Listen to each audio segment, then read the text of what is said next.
Check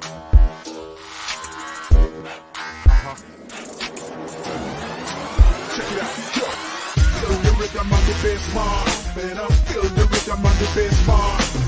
Hip and the drum and come the wrong one. Yes, man.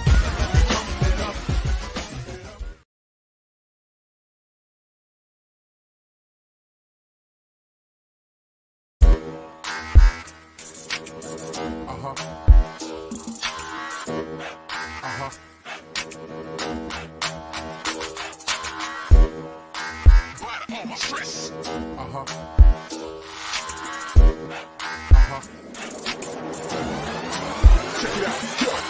Feel the rhythm on the bass mark. Man, I feel the rhythm on the bass mark. Hip and the drum and come the wrong one. Yes, man.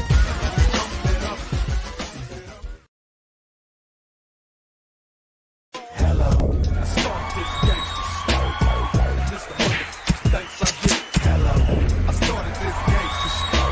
And this the mother thanks I get.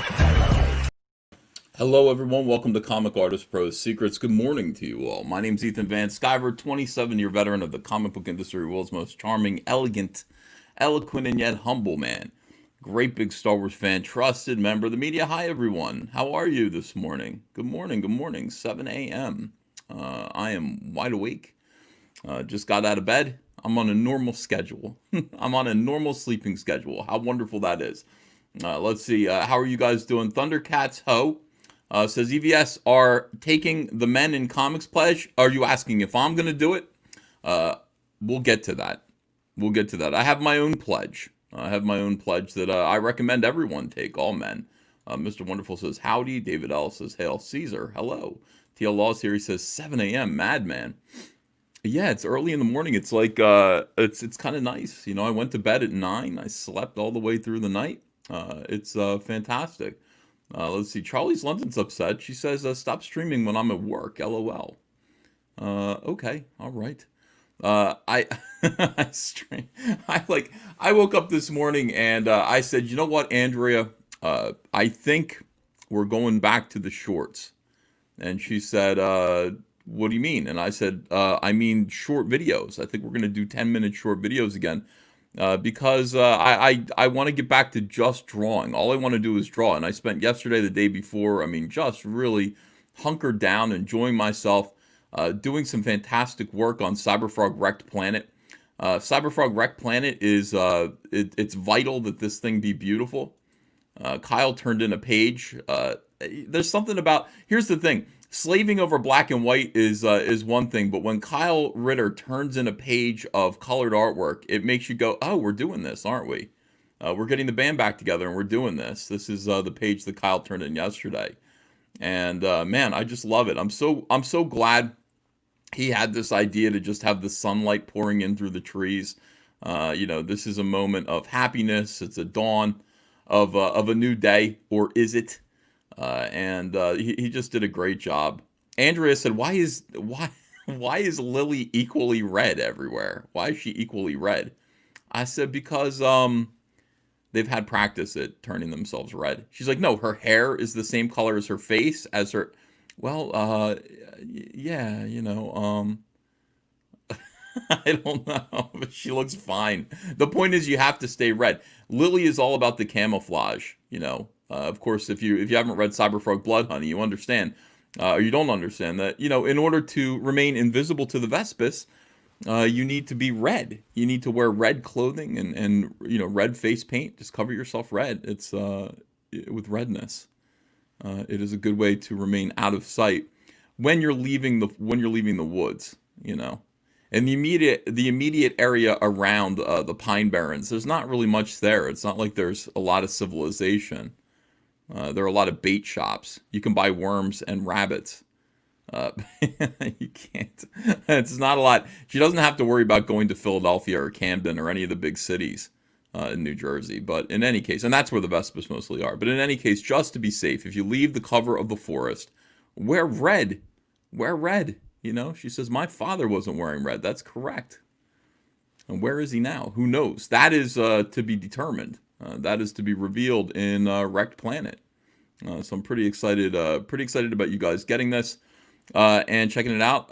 Red, does Chop look like after the Vez hit, but they have more shit? Does Chop... Hold on a second now. I'm going to understand this. I'm going to interpret this. Does Chop, C-H-O-P, look like after the Vez hit, but they have more shit?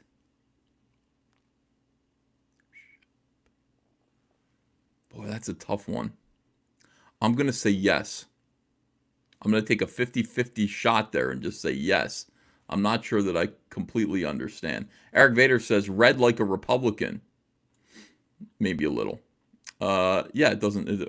Seattle, Seattle, C-H-O-P. Is that another fake town? Is that Chaz and Chop? Oh. Well, look, in this reality, those fortunately didn't exist, and I will tell you that those who would be likely to create such a paradigm would be quickly eaten and recycled by the Vespers. And the Vespers believe in recycling. The Vespers believe in recycling their trash. That's one of the reasons why I like the Vespers. Charlie's London says, gotta get back to work, EVS, but we'll catch the rest later. I'll hit the on the way out. Kyle's colors on one of my covers are stunning, amazing. Kyle is great. Have a great day at work, Charlie's. Days of Clarity says, was hoping you would stream right into my mouth. There's a lot of perversion going on in comics, and that's what we're going to talk about today. But before we do, let's take a look at the campaigns, and let's see if we can get a couple of backers for Cyberfrog. Unforgettable Tales. Just past 192,000. This is a little bit of a marathon. With Cyberfrog Wrecked Planet, I'm trying to drag it over the line to $1 million. With Cyberfrog Unforgettable Tales, which ships in about 4 weeks, I'm just trying to drag it over the line to 200,000. I mean, that's what I want. I want to see a 200,000 on this project. So I talk about it every single day. Cyberfrog Unforgettable Tales is color beautiful. Color reprints, colorized by Kyle Ritter. Now, originally when these books came out in 1994, they were in black and white and newsprint. But now, because we have high technology, thank you to technology, thank you to artists like Kyle Ritter, this book has been colorized for the first time. It's on much nicer paper. And I've redrawn the covers. I mean, the covers still kind of are the same design. I just kind of tributed myself here. But these covers are going to be foil. They're going to be on stiff paper, and they are going to be embossed, meaning, where do you see this? I can't describe it anymore. Where do you see it? I'm going to have cover samples, I think, this week. This week I'm going to have cover samples to show you guys what the covers look like. You can also get the Wrecked Planet preview ashcan. This is going to have the first 10 pages of Wrecked Planet plus some other goodies on the back, 20 pages total with an exclusive Jay Lee cover. That is not going to be seen anywhere else. Jay Lee did 2 Cyberfrog covers for Wrecked Planet. This one is just going to be on the ashcan. You're not going to be able to get it anywhere other than this. There's going to be a nice gold foil logo at the top, which should look pretty. Salamandroid Blacklight posters, we still do have a few of those.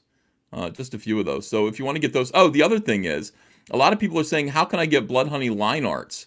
Line art variants. Oh, very easily. They're $20 a piece or $60 all 3 of them. You can order these and we ship these out immediately. We're treating these a lot like our eBay store. If you back the Cyberfrog Blood Honey line art variant set of 3, you'll probably get it within 2 days. Andrea's up there. Andrea goes, here's what Andrea said yesterday. Andrea said, Ethan, you, you're not streaming. You're not really, you're working. She's like, it's kind of a toss up because when you're not streaming and when you're not on the air talking about stuff, we had 0 eBay sales yesterday. For the first time, we had 0 eBay sales. I said, you got to be kidding me, 0. I was like, in a way, you have to be kind of happy about that because, of course, Andrea is the one who boxes up all these comics. She said, I mean, I kind of, but maybe you could talk about eBay a little bit more. Okay, I will. So I put the link in the description. This is our eBay store. If you missed Cyberfrog Blood Honey for some reason at this point, we do have copies up here for sale. You can get everything here. You can get the book, you can get the 2 ash cans, and all of the bonus perks that came with the original campaign, or just get the book itself. Everything is signed. We do have a very limited number of Salamandroid Chromium variants left. We sold 72 out of 100 of them. We still have some left. Cyberfrog Ashcan set, just get that one as well. Or pick this up as well if you haven't read this one yet. And boom, very, very exciting stuff. Over here, of course, is Cyberfrog 2 Wrecked Planet. The next chapter of the Cyberfrog saga, the biggest crowdfunded comic book of all time. God bless it. Look, we have 192 executive honeycomb boxes left. We've actually broken down into the 100s now. We're almost through with those. If you back the executive honeycomb box set, you will receive 9 comic books. You will receive 1 wall calendar. You will, and by the way, it's exclusive. Some of the content in this box is exclusive. You will get, I don't know, stickers, trading cards. You will get a keychain, and you will get the incredible Cyberfrog and Salamandroid PVC set right here. You're going to get Cyberfrog and Salamandroid PVCs, toys. We're the first ones to do this. I don't think any other Comicsgate campaign has done this yet. Added a free toy, and by the way, free to you. Very expensive to me. Very, very expensive, as it turns out. We had, the company that's producing these send me over. I said, I don't know if the tail should have a bendy in it or not. And they said, oh, you might want the bendy to be in the tail. And they showed me a demonstration. Some Asian woman was doing this with a tail that had a bendy in it. It was like an alien tail or something like that. And that proved to me, that kind of made it clear to me that Salamandroid, his tail should have a bendy in it. I mean, that's good salesmanship. Send me a video. Show me how cool it could be. Hold on a second here. Let me see if I can find, I'll scroll down a little bit more this way. We're going to go through all of this today, guys. We're going to go through, look how long his tail is. This is, by the way, this is your Salamandroid model. When you get this toy, if you were to stretch out his bendy tail, this is how long it is. You could run someone through with this toy. You got to be kidding me. 3D Robin, he gives you a lot of tail to play with. And because this is going to have one long bendy in it, you're going to be able to flip this tail around any which way that you want. Preston Poulter better not. I mean, never mind him. I won't get into that. All right, let me take a look at you guys again and see how you're doing, and then we're going to get right into the story here. Lord Rich Speck says, here's $10 for all the hard work Andrea does. Thanks, just to let you guys know how much it's appreciated. No, we appreciate you. Thank you guys for supporting Cyberfrog. Thank you guys for, all the endless support.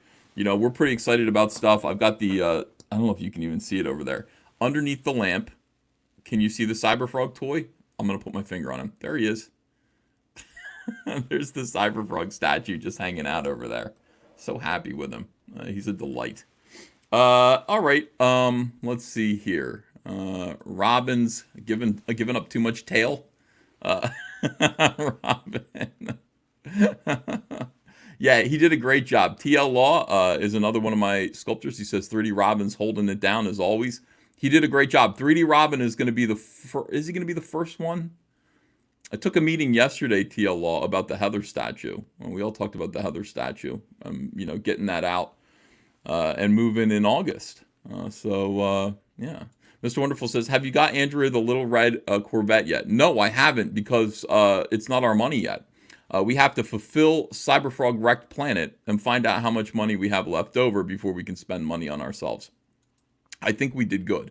Going through, even with the expense of Salamandroid toys and Cyberfrog toys, I think we did good. And those are expensive. I'll tell you, just to make PVC toys. And there's something called MOQ, which is minimum order quantities, which I was not aware of. You can't go to them and say, can you make me just 100 of these? I mean, there might be some companies that will do that. But minimum order quantities are usually more around 10,000, 15,000, 20,000. And if you don't do that many, they don't even want to talk to you. If you're working with like a big toy company, if you don't, Robin says, you said it was that long. It is that long. It's perfect. Thundercats host says, EVS is the Christopher Columbus of Comicsgate, although I know some people that would like to tie a rope around him and pull him down. Well, yes, we'll talk about that again today as well. TL Law says, yep, I'm back on Heather now. After that fucking roasting from you the other day, I worked on Lily for a few days to shut you up. You did good, but first of all, we can't show that toy because it's a spoiler.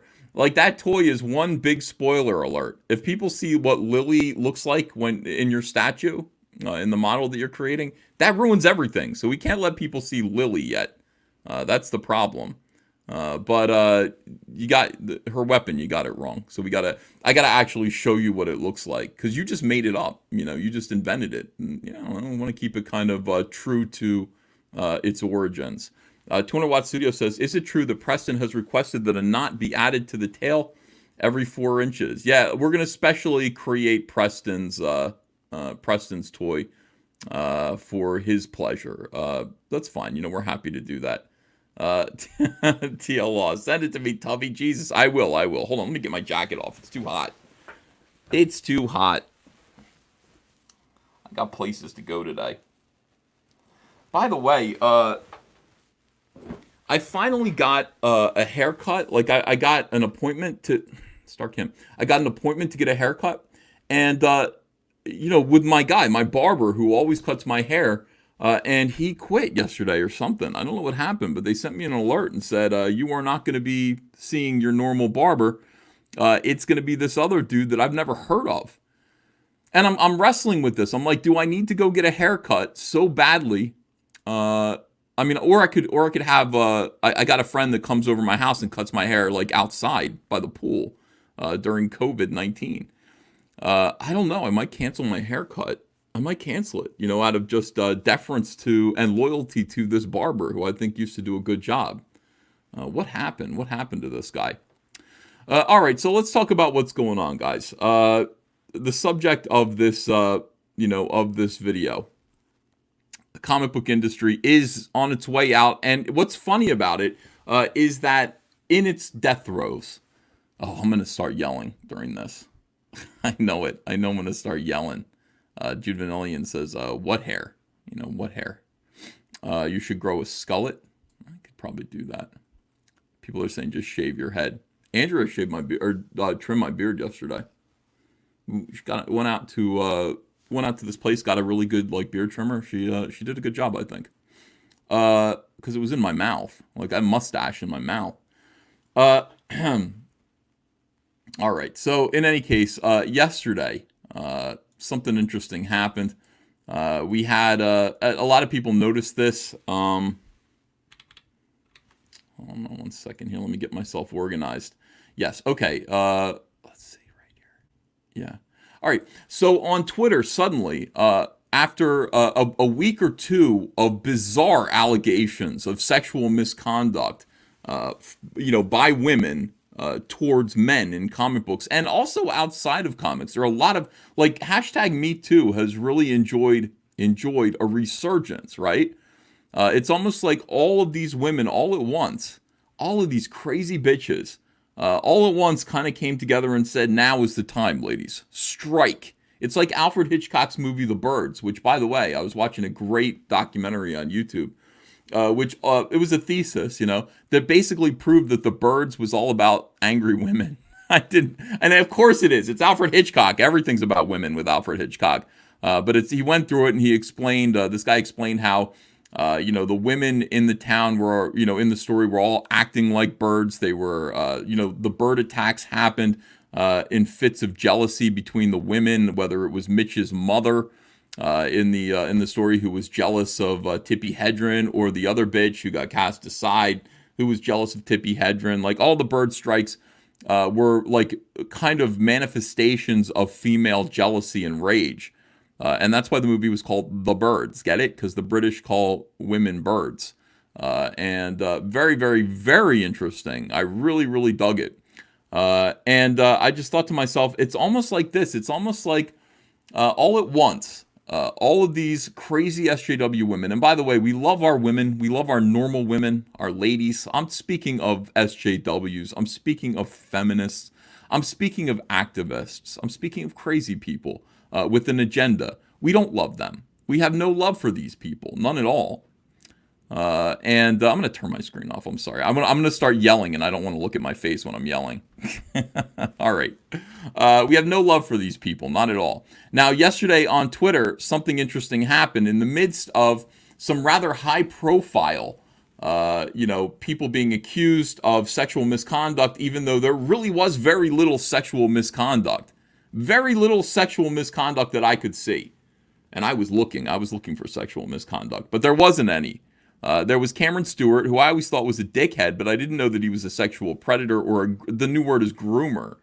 These guys who groom, all right? You're grooming young ladies. Now, that means something when you're grooming children to become your sexual partner. Elvis did that famously. Jerry Lee Lewis didn't even bother doing it. He just went ahead and married his 13-year-old cousin. But in this case, you have Cameron Stewart, who I guess was, quote-unquote, grooming a 16-year-old girl so that he could, I don't know, maybe possibly put a finger in her later. I don't know what these guys do. I really don't understand male feminists. I don't understand what their point is, what they want from women. I don't get it. I personally don't get it because I'm a regular human being. I like to think that I'm a normal man. I like to think that let me see, how many years was I single out of my life and in dating mode?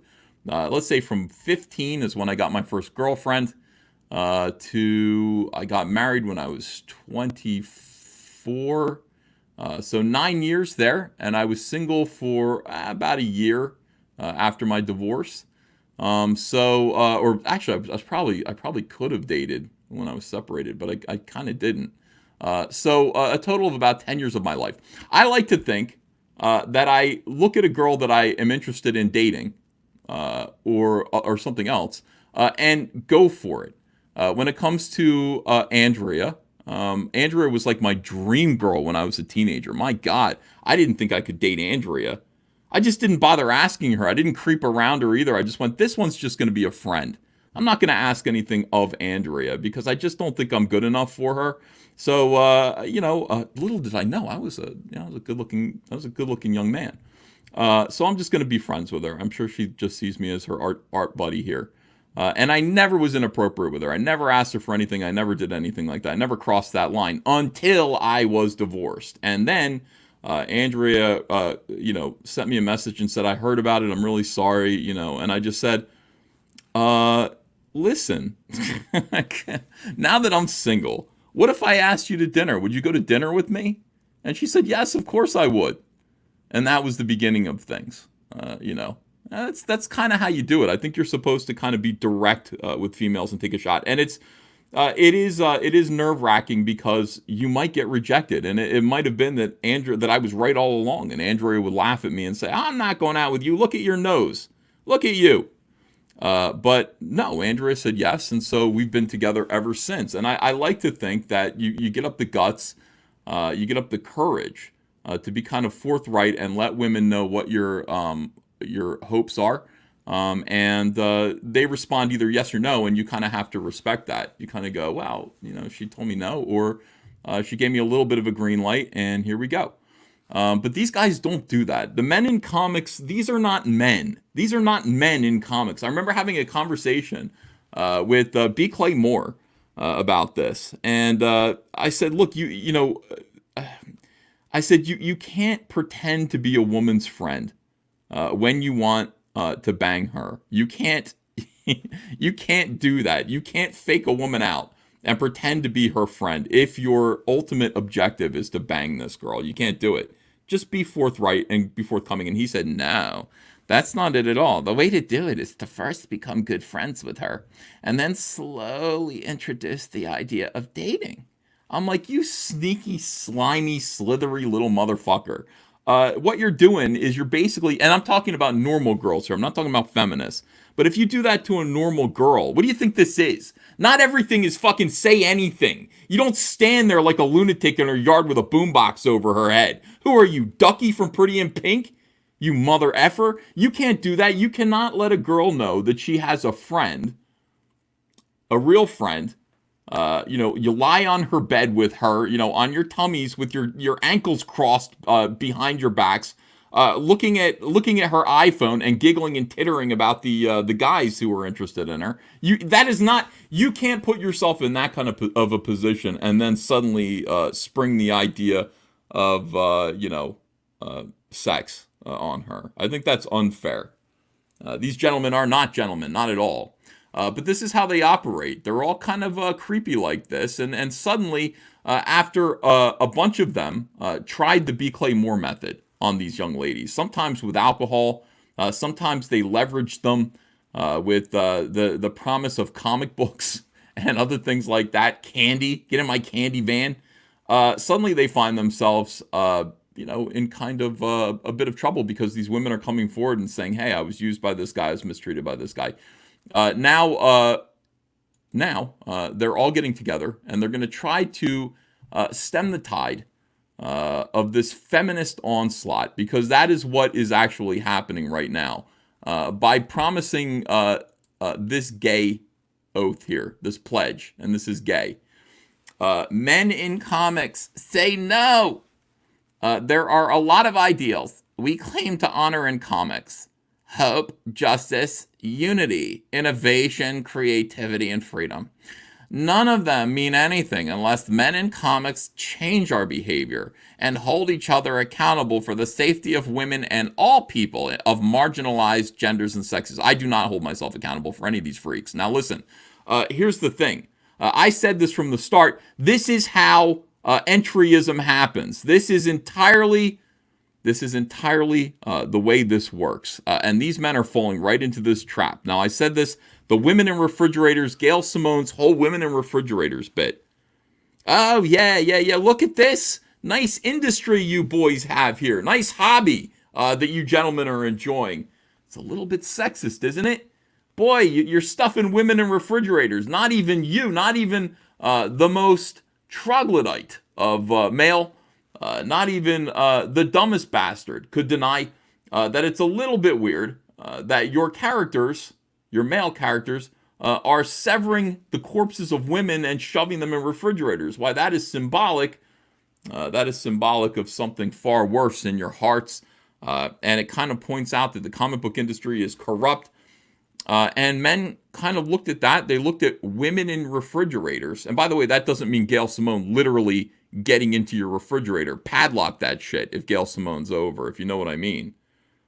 But it's hard to look at women in refrigerators cut up into pieces, being used as a prop in a male-driven story, and to not be tempted to agree with Gail Simone.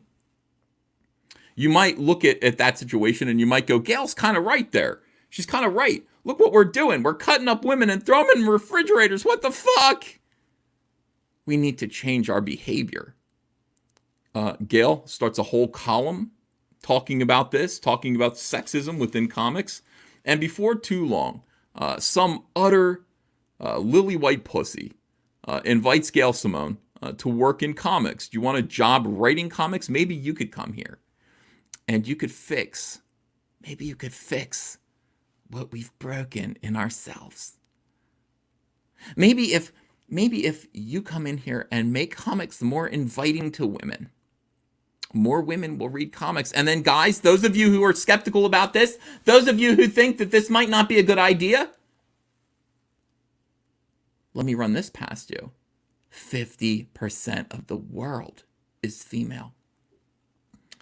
That is 100% increase in sales of comics. Think about it. How can you argue with that? How can you argue with the idea that if we make comics more welcoming for women and stop shoving them in refrigerators, that we will not increase our sales by 100%? Of course we will. 100%. We will have as many women buying comics as we have men. Now, no metric has ever really borne this out unless you actually go to comic book conventions themselves.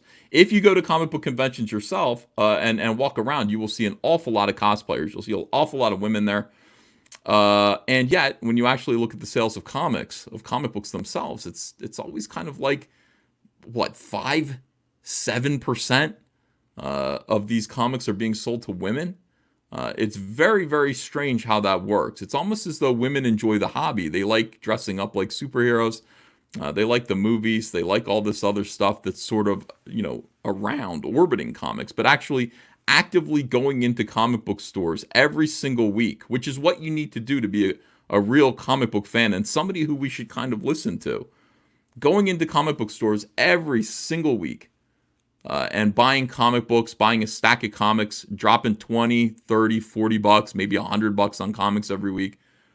Those are all guys doing that.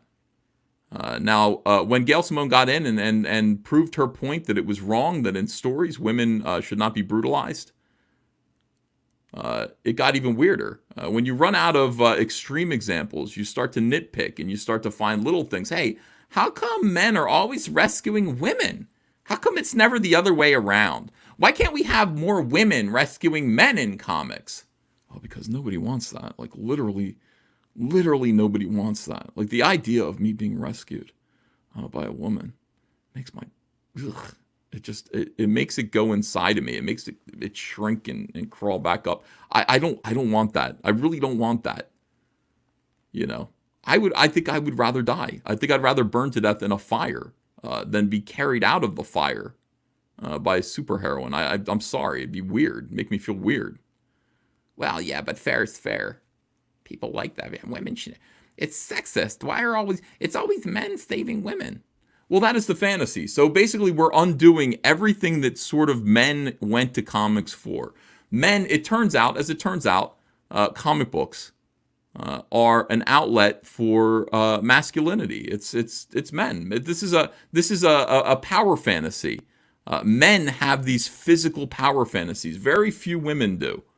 Most women don't have physical power fantasies, but men do. Men like the idea of rescuing women who need their help. It's normal. That's a normal fantasy. All of that has been completely undone. Absolutely and completely 100% undone. And while it was being undone, more and more readers started realizing that these comics just weren't doing it for them anymore. I'm sorry, this was meant to be just a surge of testosterone into my veins, and it's no longer serving that purpose. In the meantime, a lot of unqualified, I will say unqualified females and other people of, I would say, marginalized genders and sexes were allowed to come in and work in comics. These people are mostly, by and large, unqualified and producing very strange comic books for no audience. Absolutely nobody wants to read these comic books. And the industry began to die.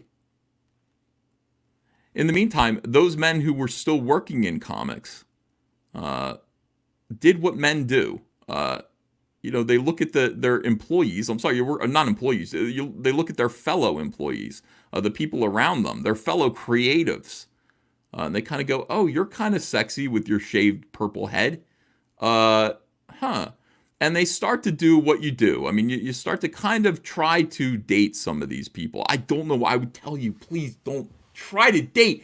They're telling you they have facial piercings. They're telling you no. They're telling you we like other women. We do not like you. We're not interested in you. We are literal barracudas who will chew you up and spit you out, you soy-based pussies. Do not come near us.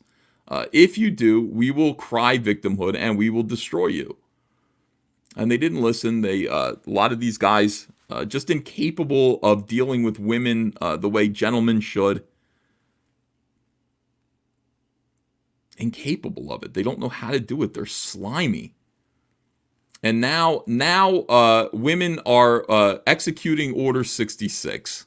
That is basically what's going on right now. The comic book industry is utterly weakened.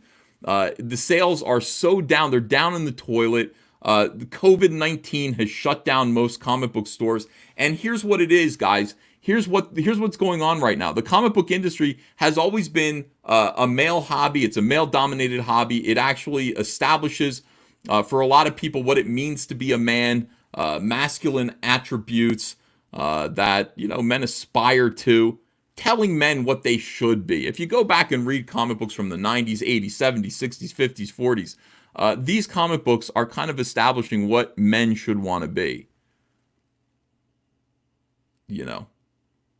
And it's always kind of like these young, impressionable, very, very smart young men who find comics nerds.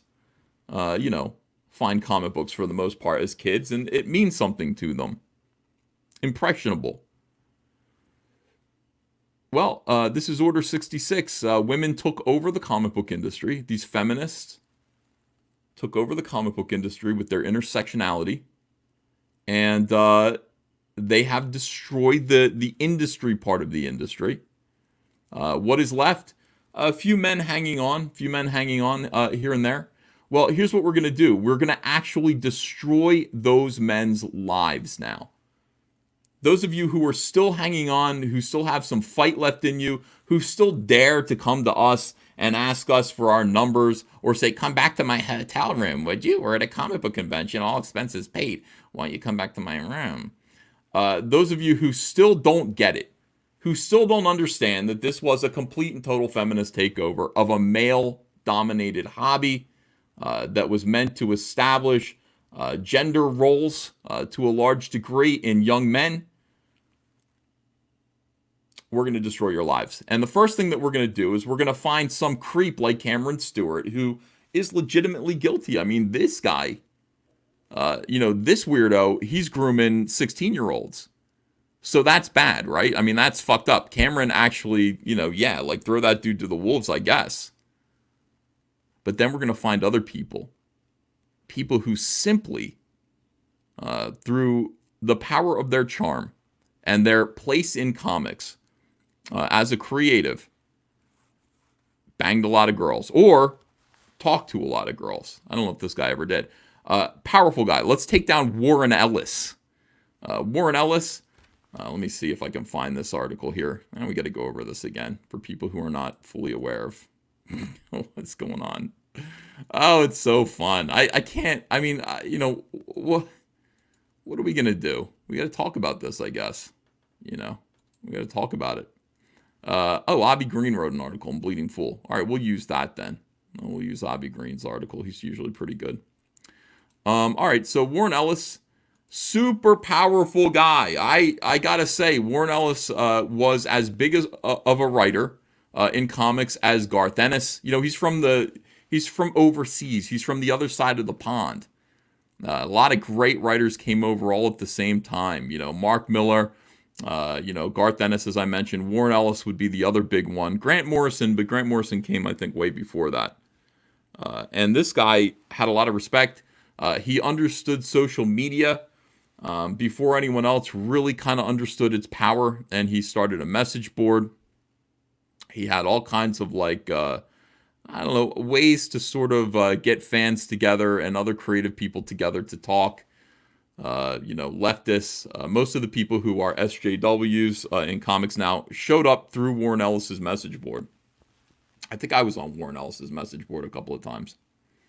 Warren Ellis is not a particular. Well, he's a comely gentleman. I wouldn't say he's a handsome guy. He's all right. But because of his power, because of his charisma and his charm, and his station in comics, women flocked to him, evidently. Young women in their 20s, all legal, adults.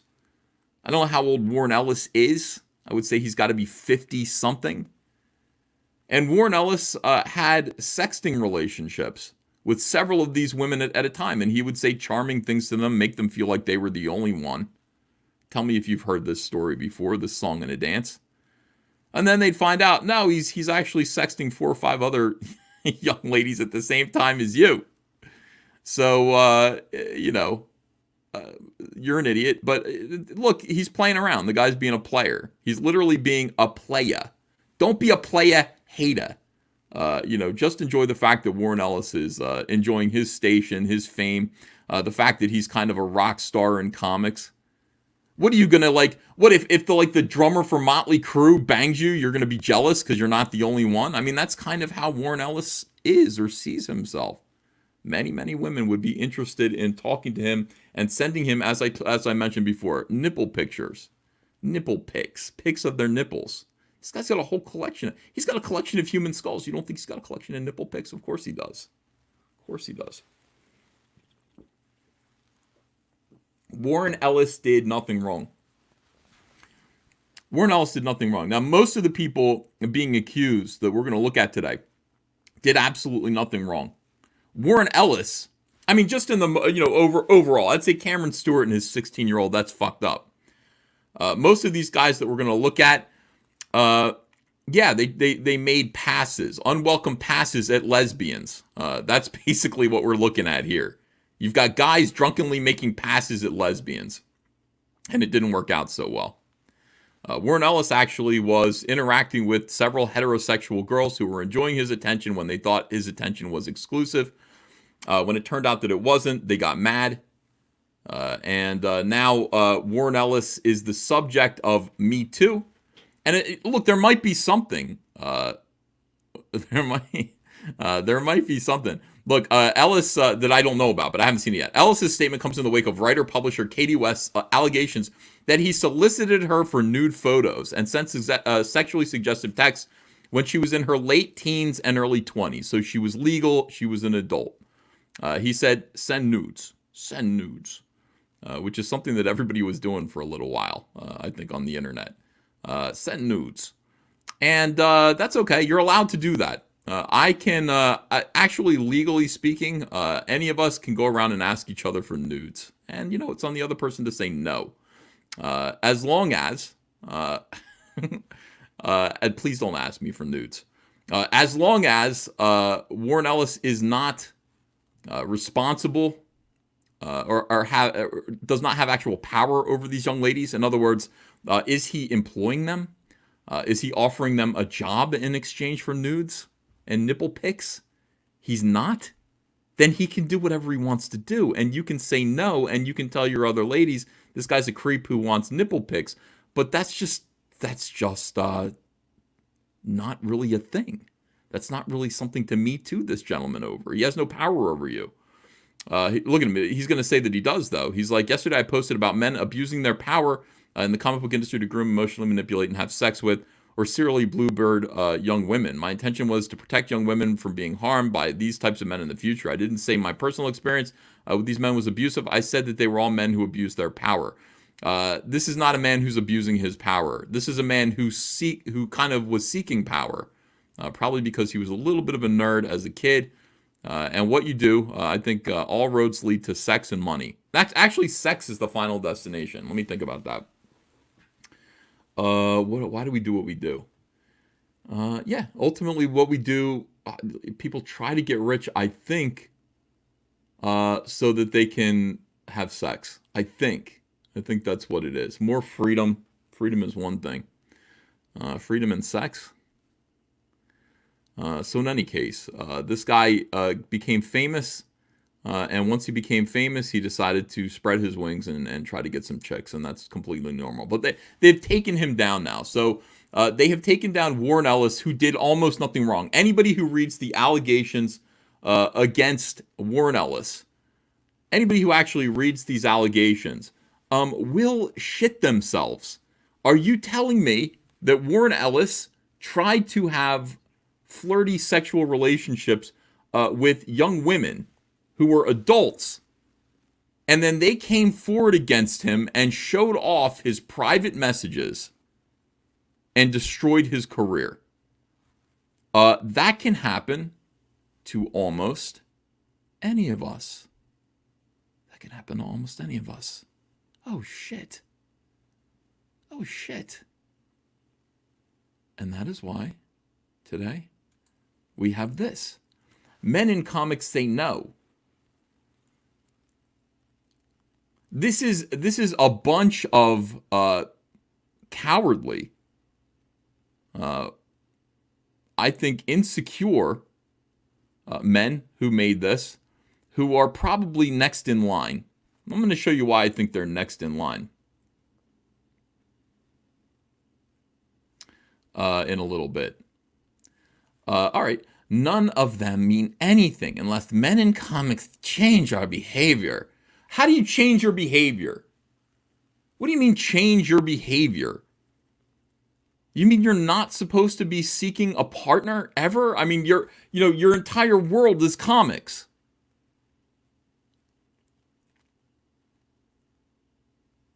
Basically, what we've seen from the Warren Ellis allegation, the Warren Ellis situation, is that you're not supposed to be seeking sexual partners in comics when comics are your entire world. I don't know if Warren goes to church, but even if he does go to church, it's probably that's not the best place to seek a sexual partner. You know, if you're seeking many of them anyway, not just one single one. Change our behavior and hold each other accountable for the safety of women and all people of marginalized genders and sexes.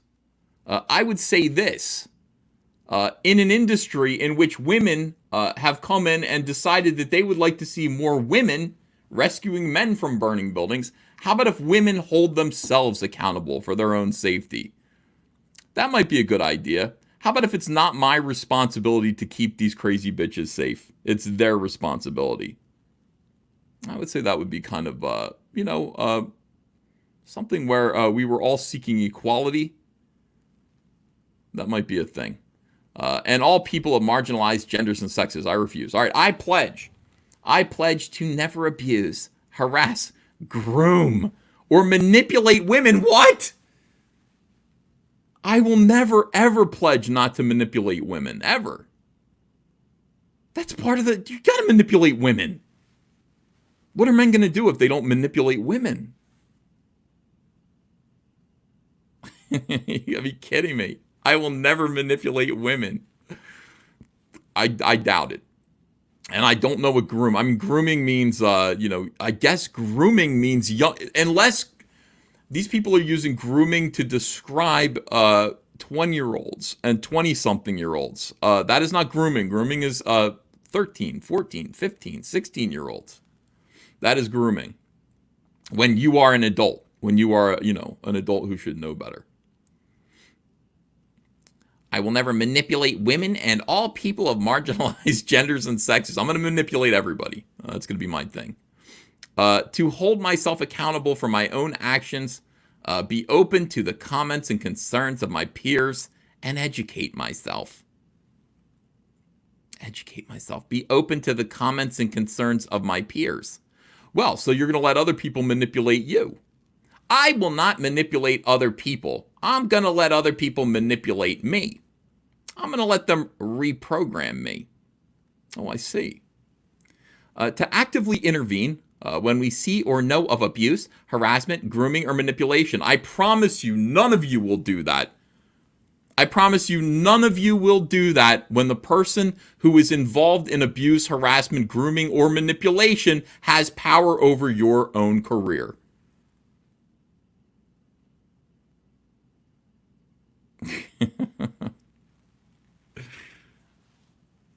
Here is the thing. The reason why nobody came forward about Eddie Berganza is not because people didn't know. I heard a story straight from the guy who Eddie swiped his girlfriend from. He told me what happened. I was fucking shocked. I was outraged that Eddie would do that. But I thought it was kind of funny at the same time. Dude brings his girlfriend to a convention. This guy's working for Eddie. Like, Eddie's his editor. This guy's a writer. Brings his girlfriend to a convention. They're all at dinner. They're drinking. Dude has to go to the men's room for a minute. Comes back and Eddie Berganza's like humping his girlfriend. Right at the table. I mean, look. Here's why nobody came forward about Eddie. Because Eddie had incredible power over their careers. And, going after Eddie Berganza, who knew what the power structure would do about that? Who knew? None of these guys are going to do. You're not going to come after somebody who hit on your girlfriend who has power over you. You're not going to do it.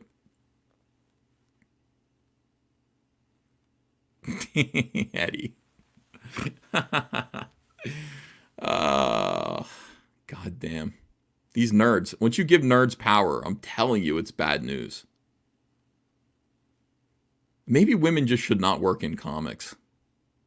Maybe we should have just been... We'll bring back women in refrigerators. Honestly, maybe that's what we need to do. Because I don't think these dorks can control themselves. I think the sole purpose, the sole reason why they're in comics was to be able to express themselves and to get some popularity. Now that they've got it, you put women in the mix. They don't know what to do with women. They don't treat women. Just keep them out of here. Keep these women out of here. All right, to ally for women, to ally for women. Oh my God. And all people of marginalized genders and sexes experiencing abuse, harassment, grooming, or manipulation. These guys are all, they're basically saying we're going to become the safety patrol. The safety patrol of SJWs. If SJWs complain, we are going to, we're going to be there to be their allies. To actively call out our friends and peers to continue cancel culture, even when no one else is watching. What was that video? What was that commercial where, was it for Gillette? Where a guy sees a beautiful woman walking by and he's like, whoa, like down the street. And he's like, I'm going after that. I'm going to go meet that girl. And he goes after her. And then some black guy comes, he comes out of the store and he puts his hand on the guy's chest to stop him and smiles at him like, no, you don't. We're not going to have any heterosexual behavior around here. You're not going to be grooming that 25-year-old woman. Not on my watch. I'm going to actively call you out because you're my friend and my peer. And the guy's like, oh, you caught me. Yeah, I almost had a normal heterosexual experience, but you thank you for stopping me. Thank you for checking me. That could have led to trouble. That could have led to marriage and a family. Boy, I'll tell you. So when it's time for me to meet my wife, how's that going to work exactly? How's it going to work when I meet the woman that I'm going to marry and have kids with?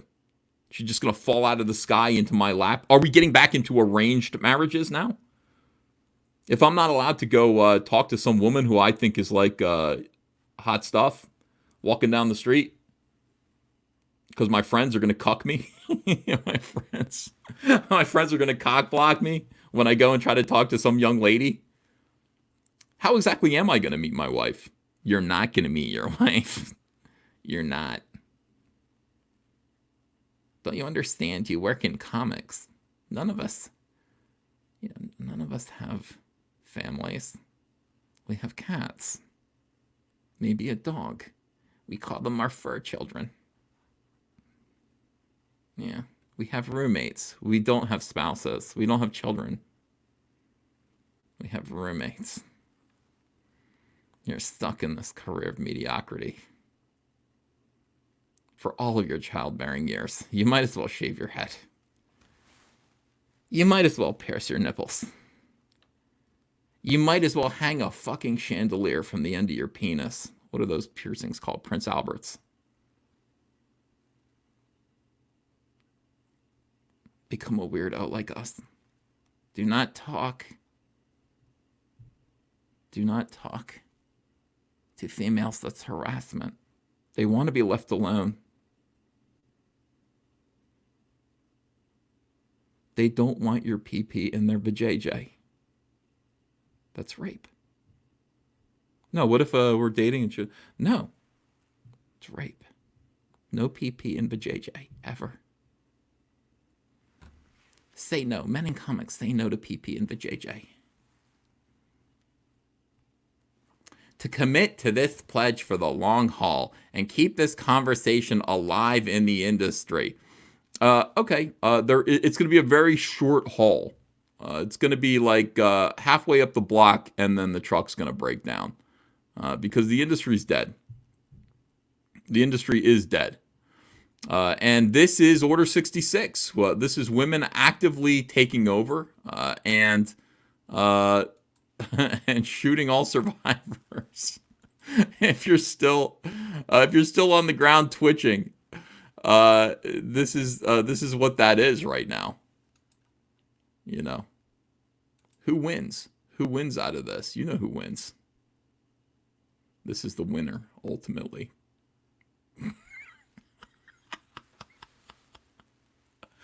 We did it, girls. We did it. We fucked up Star Wars. We fucked up Dungeons and Dragons. We fucked up video games. We fucked up comic books. Let's go for the NFL. Let's fuck up wrestling. Yeah, it's a good game, guys. You had something that was yours. You had a hobby that you enjoyed, and they took it from you. They took it from you viciously, and they called you names. Well, they made you cry. They made you cry and apologize while they took it from you. I really can't believe it. What would be so wrong? What would be so bad about coming up with our own pledge? A pledge that's practical, a pledge that makes sense, a pledge that works in a male-dominated hobby that's meant for men. Sorry, some things, you're allowed to have things that are just meant for men. You know, you're allowed to have those things. You don't have to apologize for that. Women, you're welcome to join us if you want, but don't ask to take the wheel. You're not going to take the wheel. Let's come up with this new my pledge. And I want you guys to all join me in my personal pledge in answer to that one. And that is, fuck bitches, get money. I pledge. Fuck bitches, get money. Now, you can read this in two different ways if you want to. Get money, there's only one way to read that. Get money. I mean, that's the whole point of the comic book industry. The whole point of the comic book industry is to make money if you're in the industry. Okay? Fuck bitches can mean two different things. It could mean disregard females, which is okay to do. Just disregard them. You don't have to attack them. You don't bother them. Just ignore them. Just ignore these women. Or it could literally mean, no, have sex with women, which is another good idea. It's a good idea to try to have sex with women. Date them first. Do it the right way. Take them to dinner. Show them a good time. Have sex with women. Do not let these weirdos cut your penis off, which is what they want to do. They want to castrate you. They want to tell you, they want to make you feel like having sexual relationships or seeking sexual relationships with members of the opposite sex is wrong. And it's something that we have to call out our friends and peers, even when nobody else is watching. These people better not be watching me. You know, I hope they're not watching you when you are fucking bitches. But this is the slogan. It's very simple. This makes sense. This works in the real world. It works in the real world. Sex is healthy. Seeking relationships that will become sexual with healthy women is healthy. It's good for you. Your purpose in comics is not to have ideals, hope, justice, unity, innovation, creativity, freedom. It's to get money. Make money. That's what it should be. That is entirely the focus. That should be the focus of the men in comics. But they say no. I say to them, get money. They say no. I say, fuck bitches. They say no. Well, yes, but, we'll get, hopefully nobody will complain. They say fuck bitches with an ether rag. No, not at all. Be nice. Just be a nice guy. Be genuine, be upfront. Court women. The old-fashioned way actually does work. That's what I want to say. The old-fashioned way actually does work. It sorts things out pretty quickly. You ask a girl on a date. She says yes or no. If she says yes, that's great. Take her out. Show her a good time. See if you can get a second date and a third date. And then eventually the PP and the vajayjay. Point one. Works. It's been working since the dawn of time. There's no reason to change it just because Ron Mars threw women in refrigerators once in 1989. Whatever that was. God, that comic sucked. Ron Mars is like one of the worst writers. I mean, he's fucking awful. Terrible, terrible, terrible writer. All right, so the other option is to let these crazy people. And by the way, I am saying that some of the men that they're accusing are crazy people too. One of these guys, there's one individual who sent me a picture of his anus because he hates me. I mean, that's that's not nice. But that individual named Robbie Rodriguez, who created Spider-Gwen. Spider-Gwen. Is Spider-Gwen based on Heather Antos? Is that the character that's based on Heather Antos? I feel like it is, right? Because both of the creators of Spider-Gwen are in trouble today. these SJWs turned on them pretty quickly. Here's a young lady named Kara McGee. What does this mean? LRT. That's got to mean thread. Long roll thread. Who knows? I've been quiet about it for a long time, but I've never been able to enjoy Spider-Gwen since shortly after the series first debuted. Robbie invited one of my best friends and I to his hotel room for a threesome. This is Robbie Rodriguez. I know how it is, because I know a gentleman. One of my best friends, when he was a kid, was raped by Peter Scolari and could no longer enjoy Bosom Buddies. He tried to watch Bosom Buddies, and Peter Scolari scared the hell out of him, because of what had happened in his naked puzzle basement. And then Peter Scolari got a role on Newhart, and that made it even worse. Absolutely terrible. None of that's true. Peter Scolari. All right, so I like the idea that this person is trying to read Spider-Gwen. There's no way that they've ever read Spider-Gwen. But they've had to stop. It's harder to read Spider-Gwen because they're having kind of Vietnam flashbacks about the time that Robbie Rodriguez, co-creator of Spider-Gwen, invited one of my best friends and I to his hotel room for a threesome. I got to hear more about this. I've tried to laugh it off and downplay what happened, even just to myself, but the truth is I was crushed when it happened. I genuinely liked Robbie, and I've been his friend for years, so I felt so cheap and useless after that. Well, did you go? I had a hard time seeing Spider-Gwen getting so much acclaim and being such an icon for young girls in comics when I'd seen Robbie treating girls like trash and had been warned about Jason Latour. We're going to get to him in a second. I'm glad the character exists and is being written, drawn by other creators, but still, it's just so discouraging to know that some guys in the industry will always just look at you as a sexual object and not as this is important right here.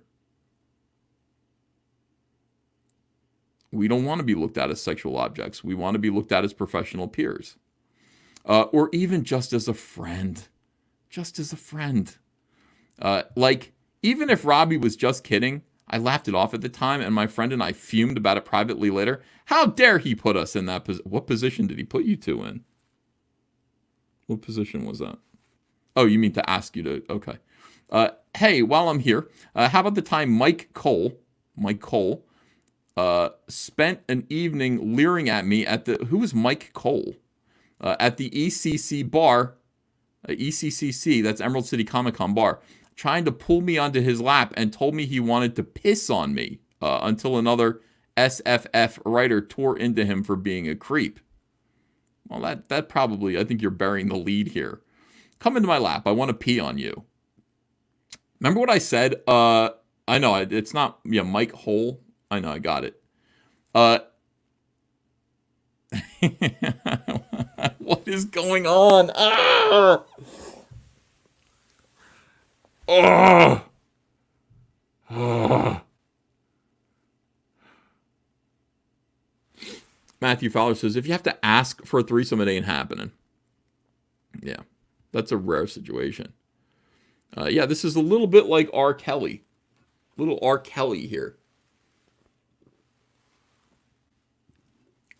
Hey, while I'm here. So basically, here's the important part. And the reason why this came first is because Robbie Rodriguez created Spider-Gwen. So I guess he has more like that. There's more bragging rights about Robbie Rodriguez saying, hey, come back to my hotel room for a threesome. I think that's pretty disgusting. But this is far more interesting. And honestly, if anybody knew who Mike Cole was, then this would be a much better story for her to tell. So I'm just sitting there at the bar, Emerald City Comic Con. This guy, Mike Cole, tried to pull me onto his lap and told me he wanted to piss on me. Until... I can't imagine how that... I want to see that video. How did that go? What did he say? What were his exact words? Please, let this all be a wake-up call that men in comics need to reevaluate their behavior. The gross come-ons and unwanted advances can't continue. Cons are fun, but they're all supposed to be a professional setting. No, they're not. They're not a professional setting. They're stupid fucking... Comic book conventions are not a professional setting. They are very, very sad circuses. They are flea markets. Is a flea market a professional setting? It's like a big flea market. We must behave ourselves with professionalism and dignity at this flea market. This is a township bazaar. Why is this guy telling me he wants to piss on me? I thought this was professional. I am at a rodeo. Why are these clowns asking me for a threesome? Where is the professionalism? Where is rodeo courtesy? Where is it? I mean, look, the mere fact that people like you who draw like this, Karen McGee, I guess, I don't know who you are, but the mere fact that you were allowed into it should be the first clue that the comic book industry has absolutely no standards. None. The fact that Gail Simone is writing in comics, case closed. There are no standards, professional or otherwise.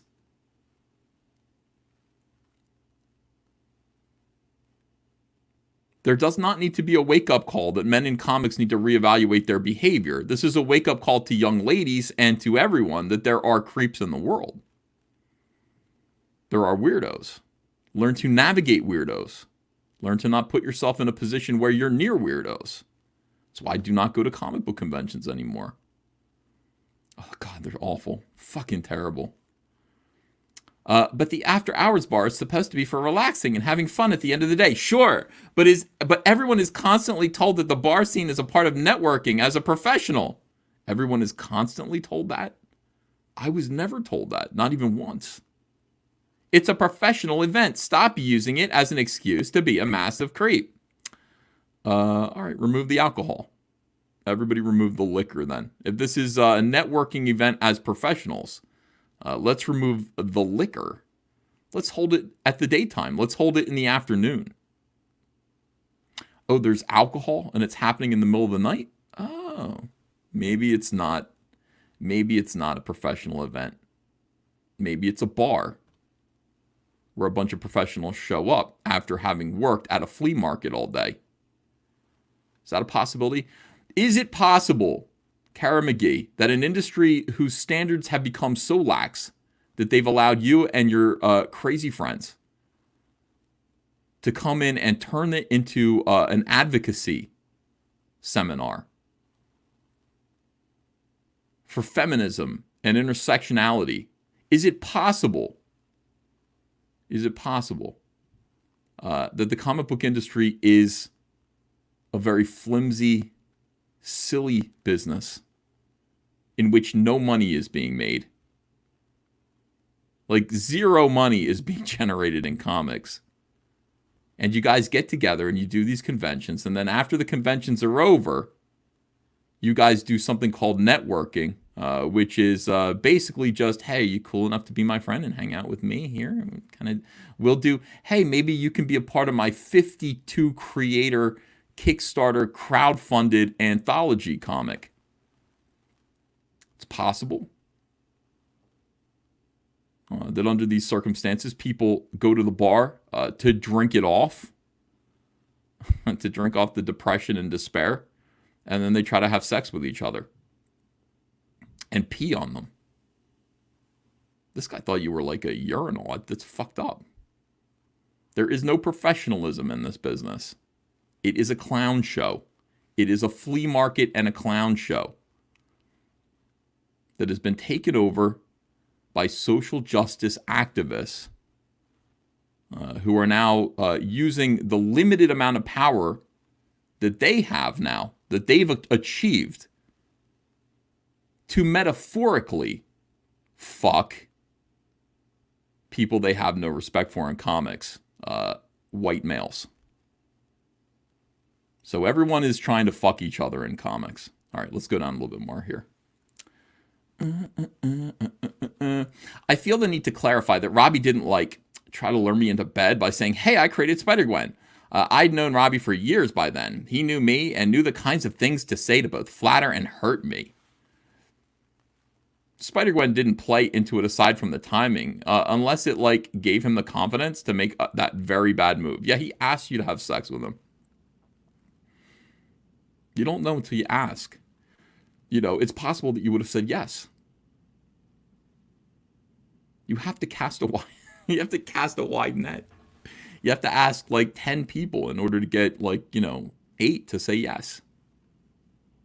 It's very important. All right, here we go. I'm so fucking sorry to hear this. I'm sorry that Robbie Rodriguez, who, by the way, sent Ethan Van Sciver a picture of his butthole. This guy sent Ethan Van Sciver an x-ray of his fucking hairy colon. And you don't say he asked you to have a three-way with him while he was drunk at a bar at a convention? What? I am so fucking sorry to hear this. Nobody said sorry to me. Where's my parade? Where's my pity parade? How come I didn't get one?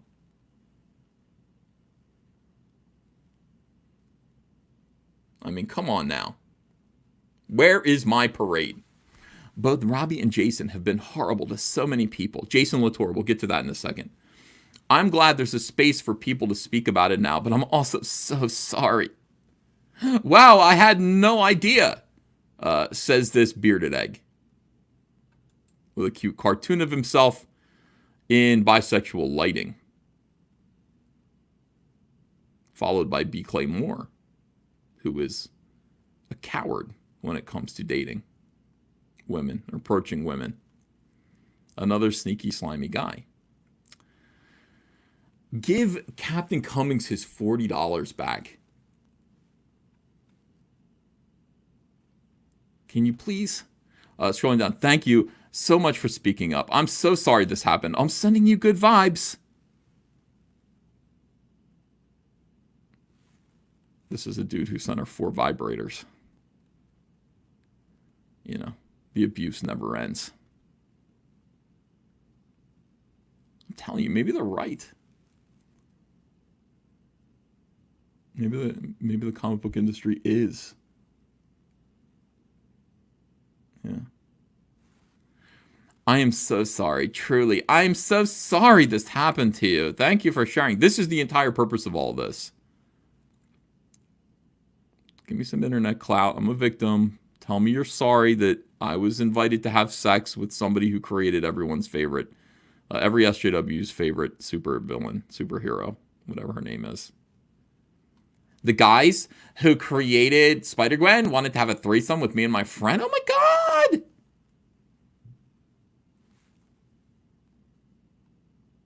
Oh my God! I'm so sorry. Damn, Kara, I'm so sorry. I'm so sorry you had to go through that. Yeah, it was like her own personal Vietnam.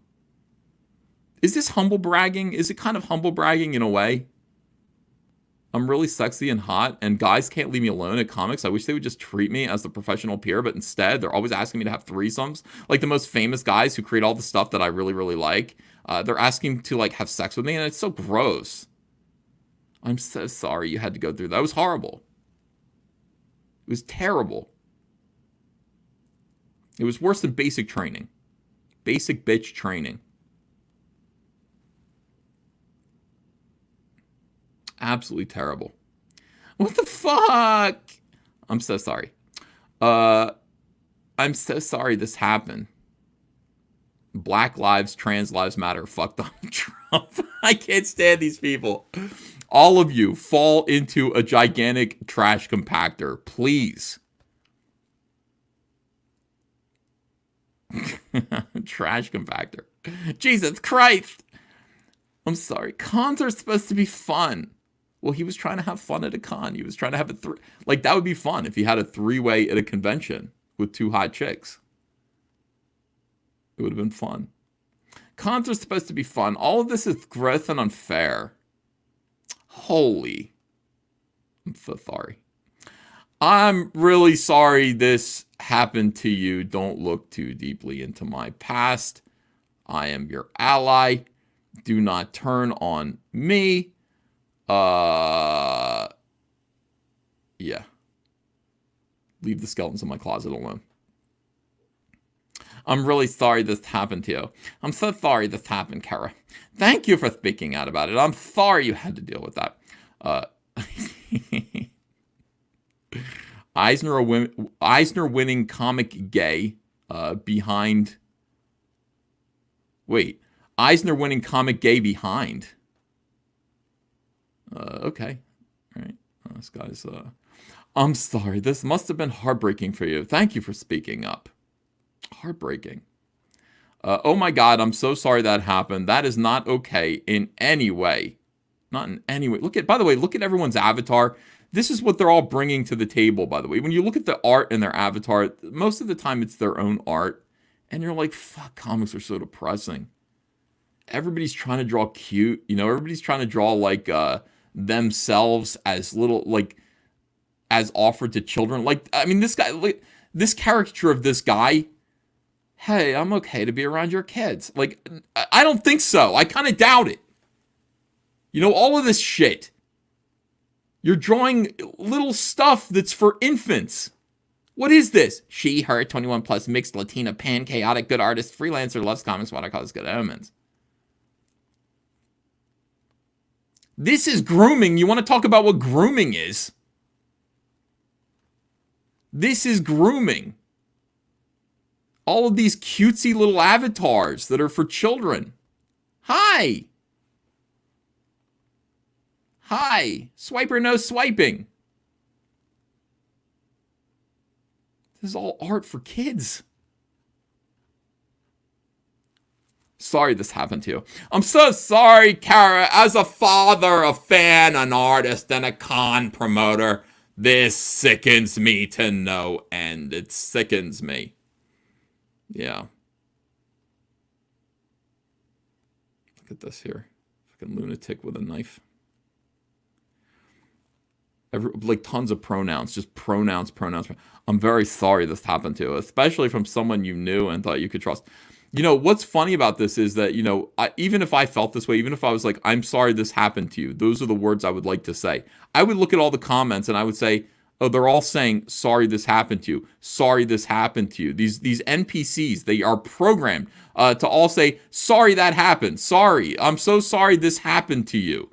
Sorry this happened. Sorry this happened to you. Sorry this happened to you. These are NPCs. This is a programmed response. I am so sorry this happened. I'm sorry you had to go through that. I am sorry. Sorry this happened to you. So sorry. So sorry. Oh, so sorry this happened. It's terrible that this happened. These happenings really fill me with regret. Just nothing but NPC bullshit responses to this, and all of it is meant to mobilize a feeling of anger and sympathy for this person in order to cancel this other person. And by the way, I am no fan of Robbie Rodriguez. I feel like I know this guy inside and out. No fan. But still, I recognize this shit for what it is. Kara, so sorry you had to deal with this. Ugh, sorry this happened to you, Kara. Thank you for telling your stories. Let me tell you a story. One time, I was at a convention with the guy who created Spider-Gwen, who's my favorite character, and he said, I want to fuck you and your friend. And I said, no, ew! So sorry this happened to you. It's terrible. What a terrible story. Terrible, terrible story. Christ, I'm so sorry. Oh my God, I'm sorry. Yikes, so sorry. Oh, gross, what the hell? What the hell? What the hell? This guy writes, he's the editor for Sonic Boom on Cartoon Network. This guy's trouble. I mean, all these guys, watch out for them. These guys are next. You're all next. Oh, so sorry. Can I retweet this? Oh, it's fucked. Oh, Robbie Rodriguez has always been a piece of shit. Yes, that's right. I'm going to like that one. Fucking gross. I'm sorry you had to carry this experience in silence. I'm sorry for how unsafe comics is. None of us deserve this. You're right, leave. I invite you to go. I invite all of you put upon bitches to leave. Because this has nothing to do with comic books at all. Comic books is already a dying industry. It is a medium that is enjoyed by a very small, tiny percentage of the population. And now look at it. Now basically what it is it is it's a series of absolutely worthless, troubled people victimizing one another, pissing all over what Stan Lee and Jack Kirby created, doing vanity projects that comic book stores can't sell for absolutely no audience, while victimizing each other and pretending to be victimized by each other. I'm so sorry, Carrot. Men are horrible. You deserve so much better than this bullshit. This better not be a guy. Yeah, it is. This is a guy here. Comic artist against fascism. Oh, well, fuck you. Robbie gave me herpes.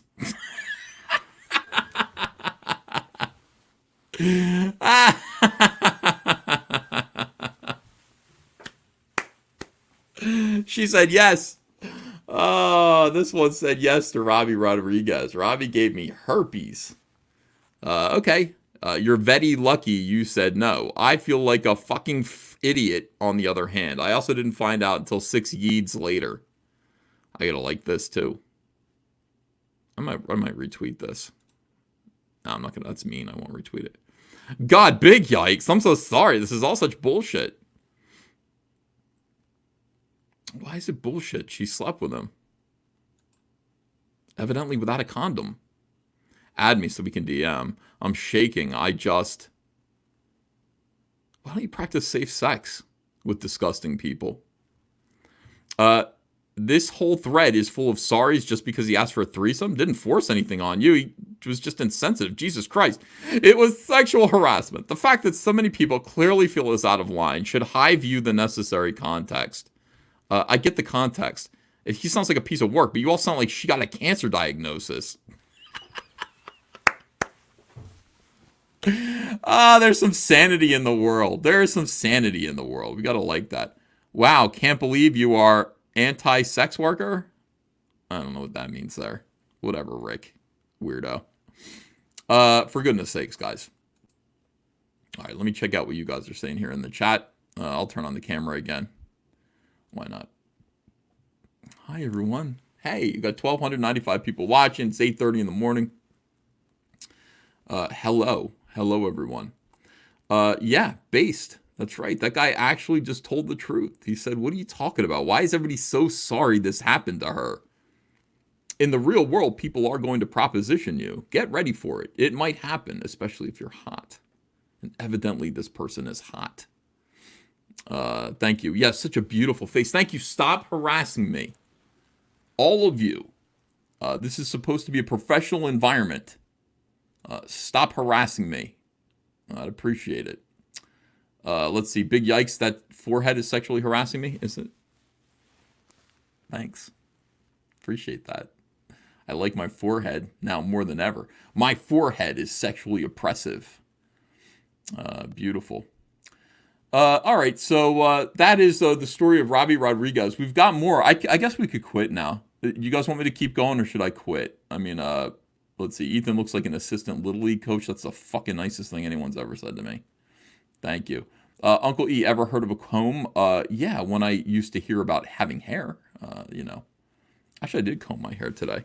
I did, but it's just, you know. Let me see if I can stick it. Let's get a faux hawk in the front. Oh, God, I'm handsome. All right, keep going. Fat and gay man, says Adrian Stone. I'm a gay.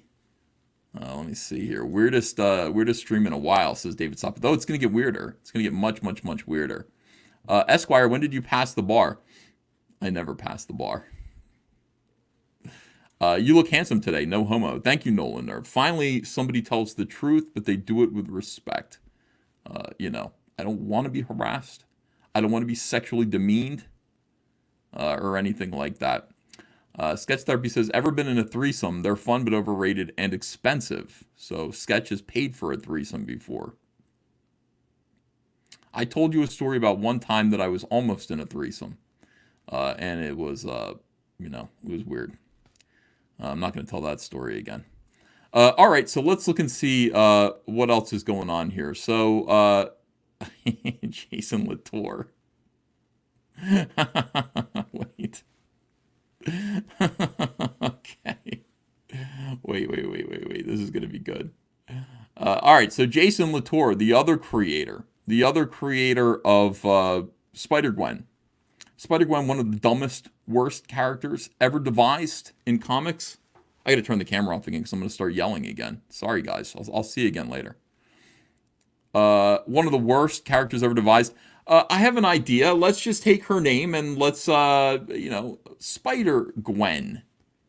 Spider-Gwen. What about her secret identity? Doesn't she want to... No, Spider-Gwen. Well, how come he didn't just name himself Spider-Peter? Spider-Peter. I don't know. It's Marvel Comics in this day and age. Absolutely terrible. Is your boy Zach here? He says soy is a drug. Yes, it is. Wait do you see this shit? So Jason Latour, when he finds out about Cameron Stewart, who groomed a 16-year-old girl, Cameron Stewart, who up until just like 3 weeks ago was a fine, upstanding member of the SJW comic book community. I mean, Cameron Stewart was doing all kinds of work. He's working everywhere. What happens when somebody comes forward with allegations is a lot of SJWs come forward and say, yeah, we knew about this. We knew. We just didn't know but we knew about it. Oh, you did? You knew about it, did you? Of course you did. You fucking gossips. You know everything. These people talk about each other nonstop. It's a wonder that any work gets done at all. All they do is gossip. And they go, how come other people didn't? Because not everybody gossips about the sex lives of their peers. But in any case, Jason Latour, when this came out, he says, this is a former Dark Horse editor, Brendan Wright, another one who went down. Dark Horse editor Brendan Wright sexually harassed me and stalked me for over a year. Thread. So here's a thread. She's going to tell her story about how Brendan Wright, Dark Horse editor, sexually harassed and stalked her for over a year. Jason Latour comes forward and goes, I know how hard this was for Becca. She has wrestled with this for a long time. I believe every word. About Cameron Stewart. I met Cameron years ago. I'd been in bars with him or social events a dozen times or so. But when I interviewed him a while back, that felt like that was the first time I was getting to know him. In that discussion, it was clear we were wrestling with a lot of the same overlap between what our commitment to our art has given and taken from our lives, especially when it came to dating and relationships. The mirror I saw in him reflects a lot, and that is why this fucks me up so badly. It's tough to even say his name right now. I think a lot of us are afraid to acknowledge there's a power imbalance that we will all abuse in some way or another. We're afraid that if we talk about him, we'll make it about us, but it is about us.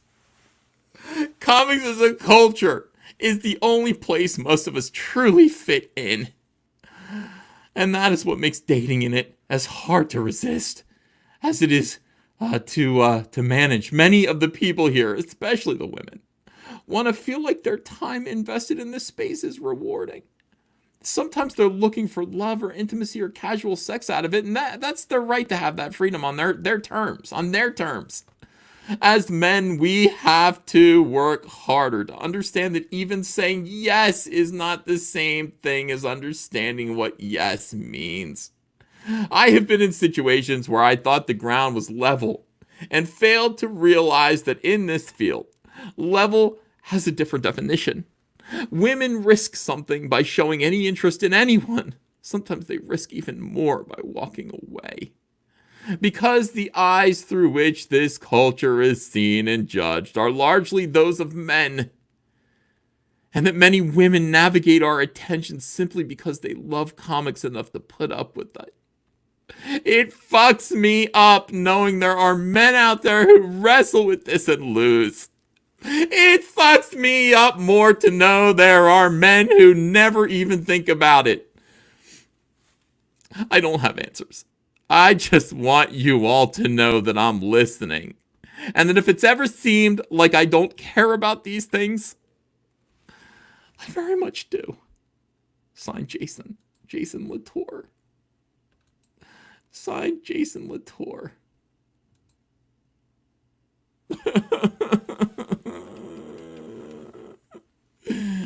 I care so much that it hurts. I care. I just don't want women to be hurt anymore, and these bastards are hurting women. My experience with Jason Latour, it's time I spoke up. This is my story of when I met Jason Latour. This is not about rape or assault, but rather about harassment in the industry and the toxic environment that surrounds it. In 2017, I attended Thought Bubble in Leeds, where I met Jason. You know what's weird, by the way, about the name Jason? I realized this the other day. It's in the calendar. Look at this. July, August, September, October, November. And then December. Jason D is like literally half of the year. So July, August, September, October, November, December. Yeah, I saw that. I was like, oh, interesting. I attended Thought, a THOT bubble in Leeds, where I met Jason. Our first meeting was on the first night of the con at the bar where everyone from the convention mingled. He approached me and asked me, did I know who he was? Do you know who I am? You know who I am? And when I said no, he asked me, did I know of the titles he worked on? You know, the comics I've drawn, like Spider-Gwen? Or worked on. I guess he's a writer. I don't know. I said I really didn't know who he was. And he responded by saying, I'll give you some free comic books if you come back to my hotel room. Hey, I got a bunch of my comic books scattered all over my bed.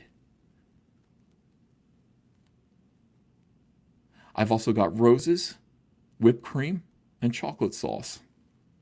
And a do not disturb sign. Come on up here. Kind of a big deal. I declined, and after a brief conversation, went back to the group I had been sitting with originally. I was a little shocked when this happened. Jason was twice my age, and I was in my very early 20s at my first international con. I tried not to think too much of it, as I didn't expect to see him again after this, and I joked about it with the people I was with, even though I was very uncomfortable.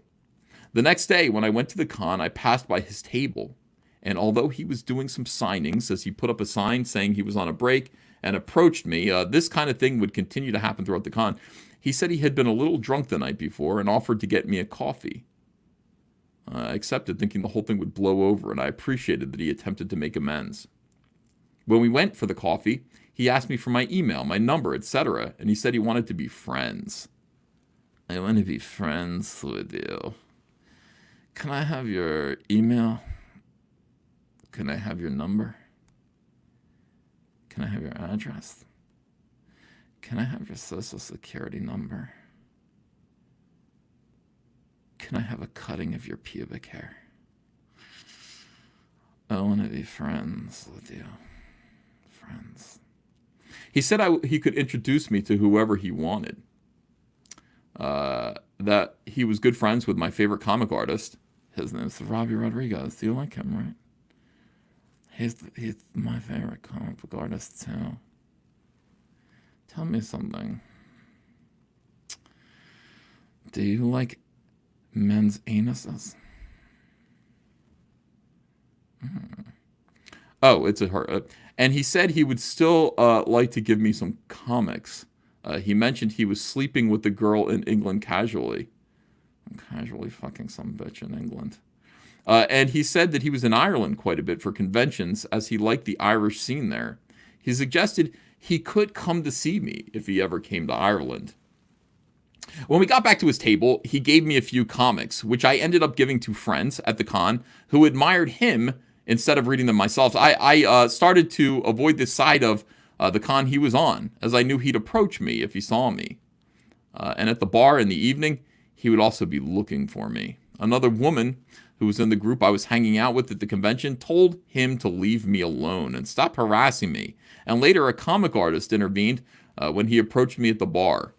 The people I was with knew he was a pest, a sex pest, and did their best to help me avoid him when possible.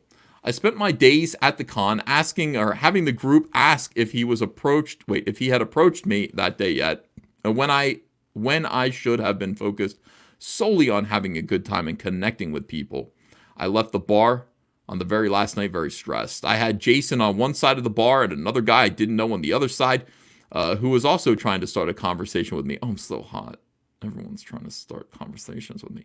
Oh, I'm sorry, that was Jason's voice. I'm so hot. Everyone's trying to start conversations with me.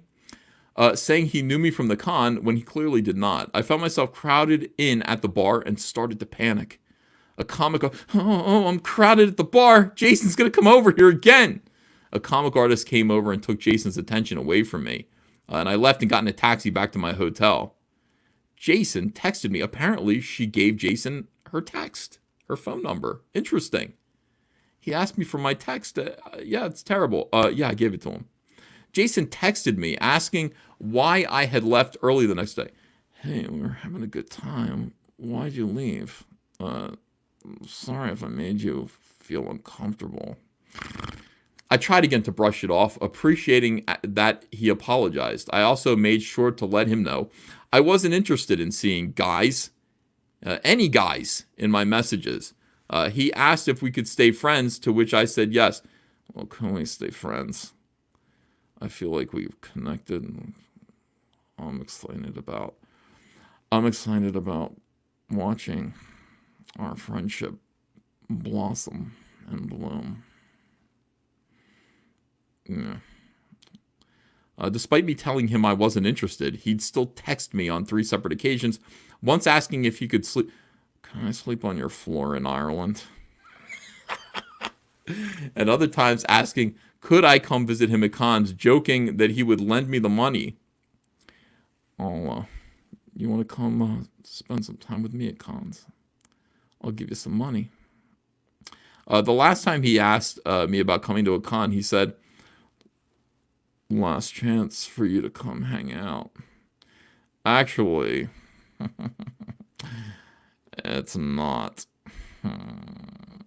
I stopped replying to him altogether after this and blocked him on social media platforms. At that stage, I knew his apologies weren't real and that he wasn't actually interested in any form of friendship with me.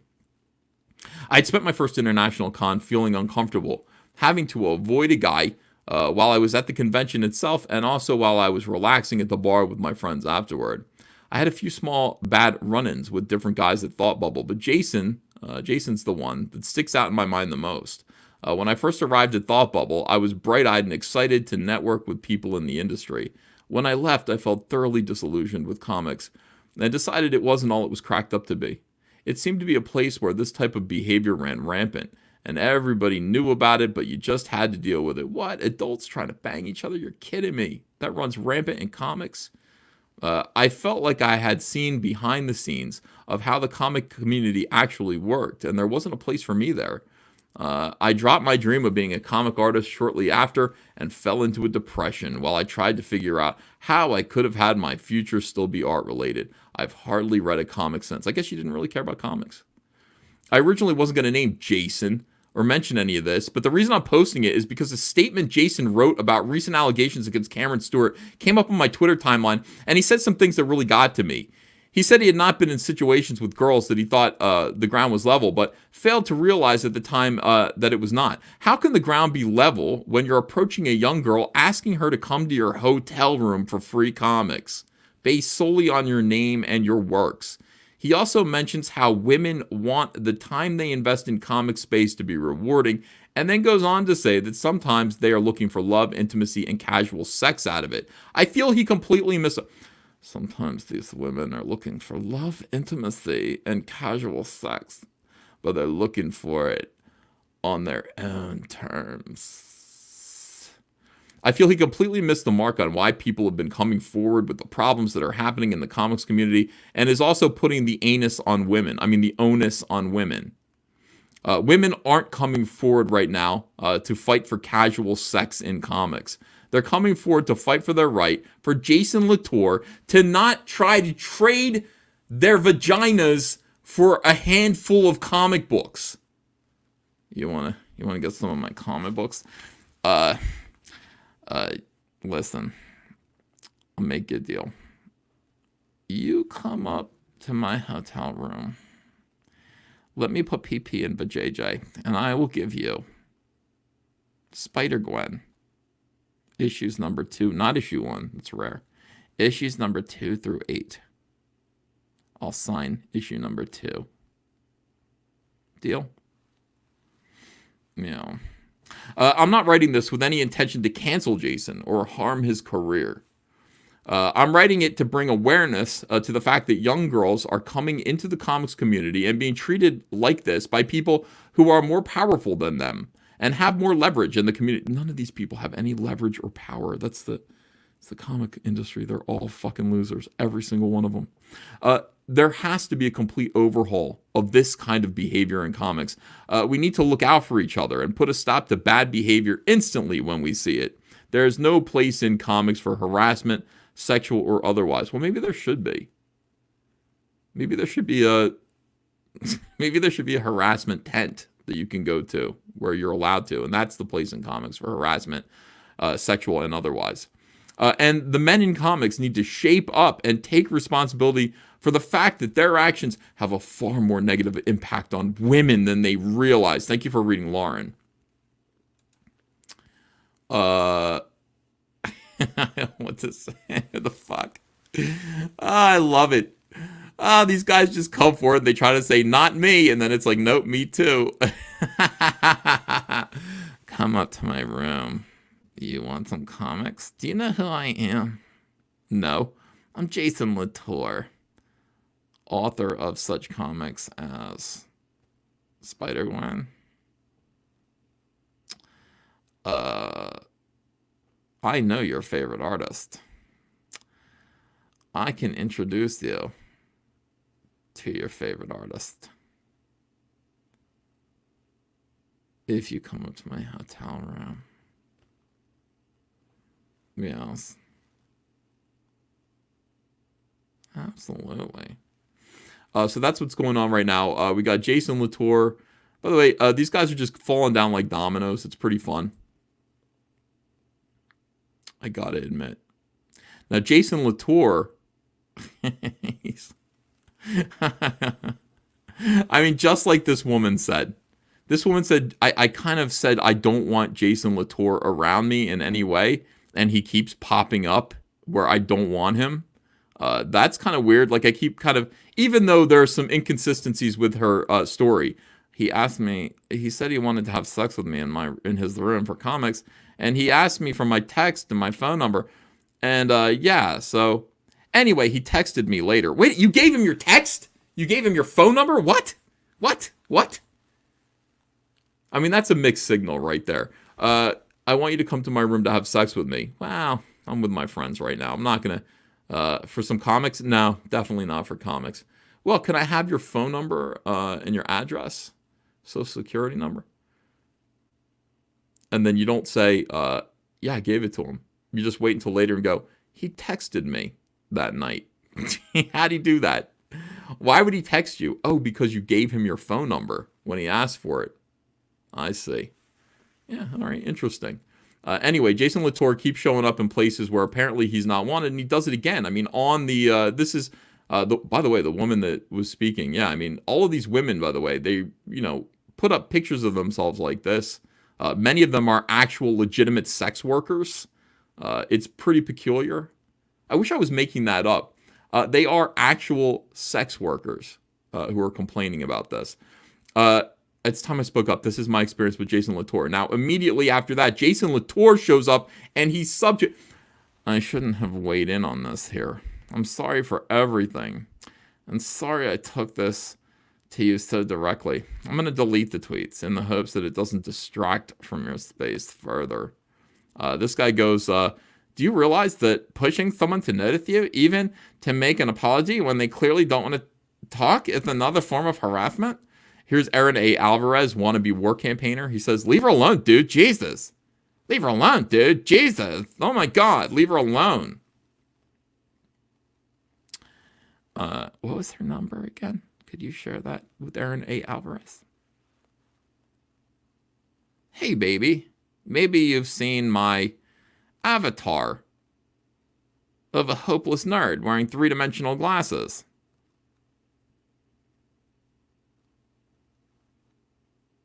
Can I sleep on your floor in Ireland?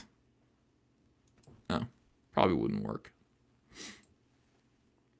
I never tried saying that. I never tried to say, can I sleep on your floor in Ireland? Never tried. So let's take a look at this guy. It's like, here's Jason Latour here on the beat. Multiple women accuse Spider-Gwen co-creator Jason Latour. So Spider-Gwen was basically like an unholy creation from hell. If we look at it, I mean, Spider-Gwen is based on Heather Antos, created by Robbie the Butthole Rodriguez, and now sex pest Jason Latour. Three of the worst people in comics created this awful Spider-Gwen character. Terrible character. People want to know if he has a unibrow. I don't think so. I think it's just his glasses there. All right, let's. Is Spider-Gwen canceled now? I wish. That'd be great. Today has brought another allegation of misconduct against a high-profile figure in comics industry. I never heard of this dude. Writer-artist Jason Latour has been accused of harassment by artist and designer Lauren Tracy. The incident reportedly took place in 2017's Thought Bubble Festival. In a post shared on Twitter, Tracy described Latour approaching her at a bar after the first day of the festival and how he continued to pursue her throughout the weekend after she rebuffed his advances. And there's the story that we just read right here. Wow, it's long. The statement of Latour's that Tracy refers to as this one made last week in response to the allegations made against Cameron Stewart. And the conversation that ensued and still continues. I love watching these guys get knocked down. I'm thoroughly against cancel culture. These women are all crazy, but I gotta say, this is hilarious and fun.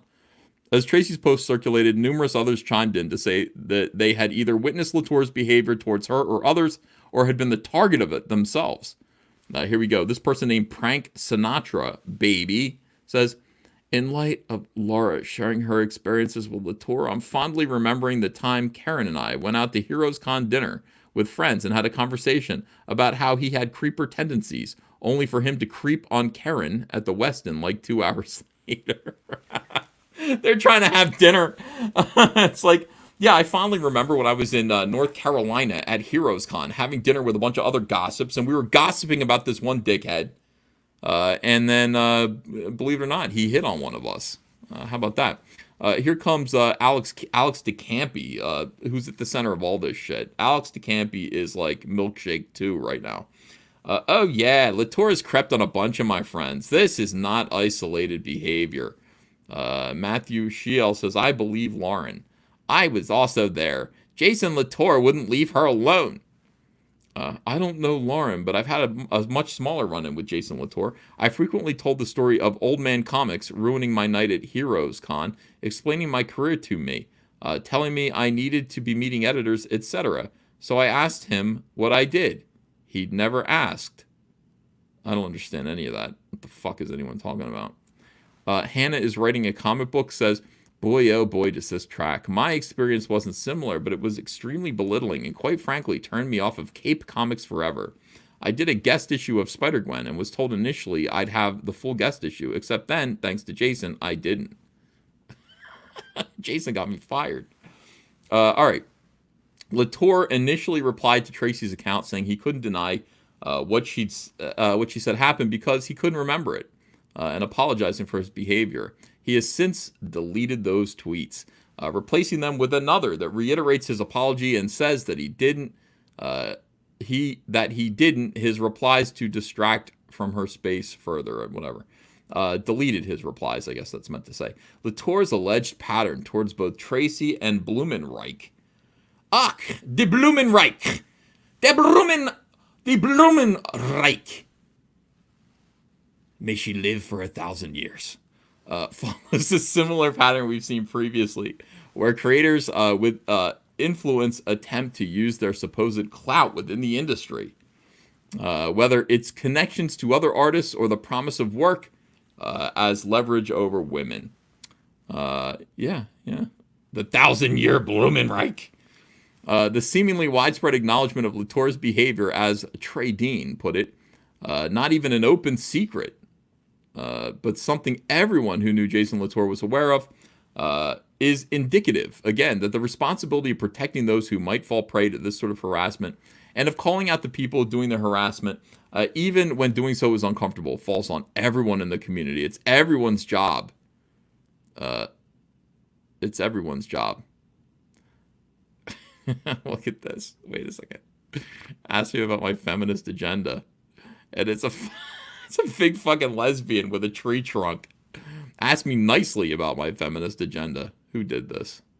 Chelsea Kane, who's the Southern boss.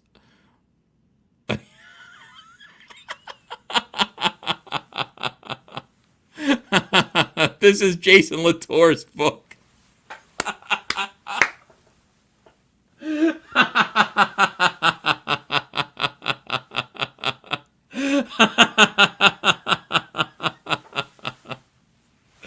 Oh, every single time. Scratch a male feminist, find a sex pest, find a rapist, find a pervert.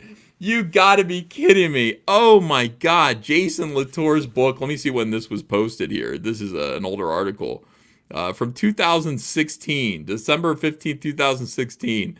While Jason Latour was trying to fuck innocent, naive, comic artist women by telling them that he would exchange his comics like Southern Bastards.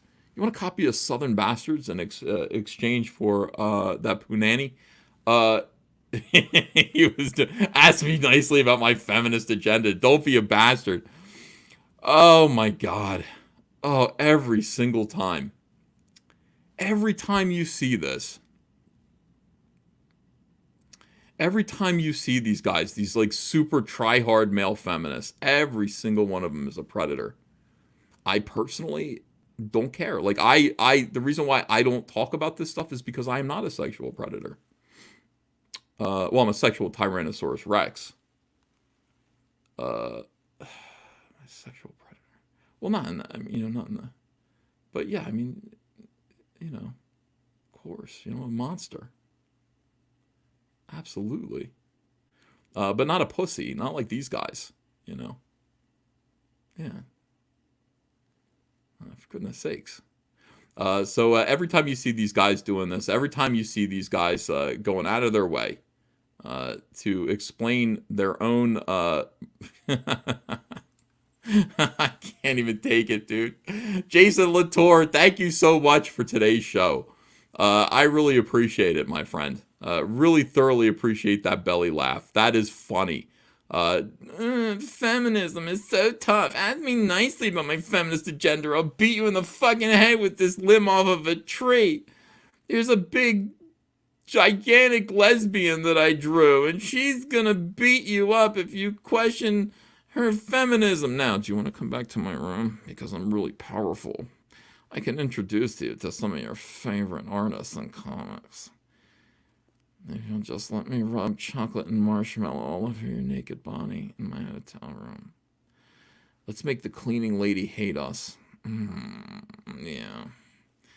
Absolutely disgusting in every single way. 100%. Ethan has tiny, useless arms like a T-Rex. That's not true at all. My arms are big, and I use them to draw comics. Tyrannosaurus Rexes were unable to actually touch their hands together. Their hands were so small. I am capable of doing that, and then some. All right, let me see what you guys are saying in the chat. Great performances today. LOL, Oscar worthy. Thank you so much. Let's see. Guys who turn up to take this pledge are turnips. Yeah, so let's just look at that again. You're absolutely right about that. Their pledge versus my pledge. We'll see which one takes off. You know how you feel when you see something that's actually like wholesome. This is not wholesome. This is gross. Like there's nothing wholesome about this. This is a bunch of men saying, "Please, alligator, eat me last." And everyone who signs this, everyone who retweets this without irony, is somebody who will be accused next of sexual harassment. Men in comics say no. There are a lot of ideals we claim to honor in comics: hope, justice, unity, innovation, creativity, freedom. None of them mean anything unless men in comics change our behavior and hold each other accountable for the safety of women and all people of marginalized genders and sexes. I pledge to never abuse, harass, groom, manipulate women and all people of marginalized genders and sexes. Jason, you read the next one, please. Okay, well, to hold myself accountable for my own actions, to be open to the comments and concerns of my peers, and to educate myself and herself about her young, blossoming body, to teach her, educate her all about her tiny tingly bits with my hands and my tongue in exchange for comic books. Spider-Gwen, number 2 through 8. Number 2, signed by me. I pledge to actively intervene when we see or know of abuse, harassment, grooming, or manipulation with my tongue. To ally for women and all people of marginalized genders and sexes experiencing abuse, harassment, and grooming, or manipulation. To actively call out our friends, peers, even when no one else is watching. To commit to this pledge for the long haul and keep this conversation alive in the industry. We understand marginalized genders and sexes to include but not be limited to non-binary, binary, trans people, two-spirit, agender, gender-fluid people, as well as intersex people of any gender. Hashtag Comics Pledge. That is not wholesome. That is gross. This is what I offer instead. Fuck bitches, get money. That is my pledge. All of you guys are welcome to join me in my pledge. If you would like to retweet this, I think that's a good idea. Let's let these weird soy-based predators understand. There is still health. There is a healthy alternative to bending the knee here. Fuck bitches, get money. I pledge. Hashtag Comicsgate. It is on us, guys, to try to keep the world normal as possible. I will say this to these creeps. Why not try becoming adults? I will say, here's another option for you. Why not get married? Why not get married and have a family? Have you thought of that? Have you thought that maybe people, your parents, your grandparents, their parents, might have had the right idea?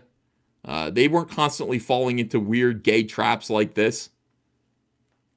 We understand marginalized genders and sexes to include non-binary people and gay traps. They were not constantly falling into traps like this. Why?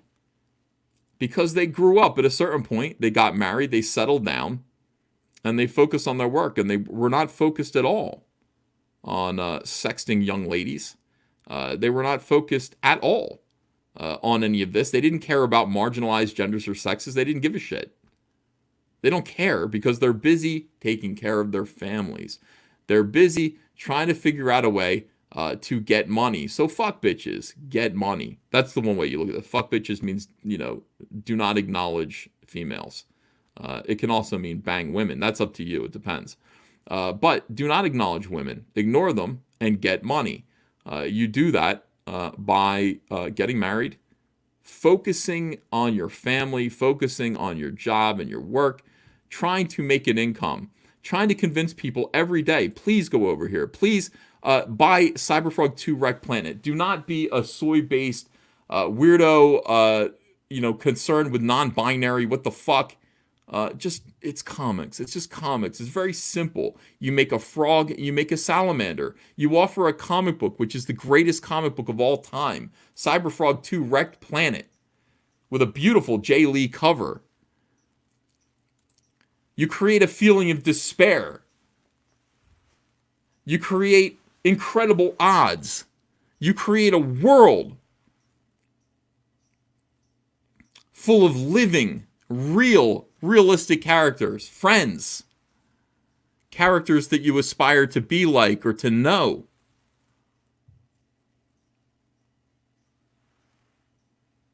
Real feelings, sacrifice, hope, bravery. Cyberfrog 2 Wrecked Planet, the answer to all of this.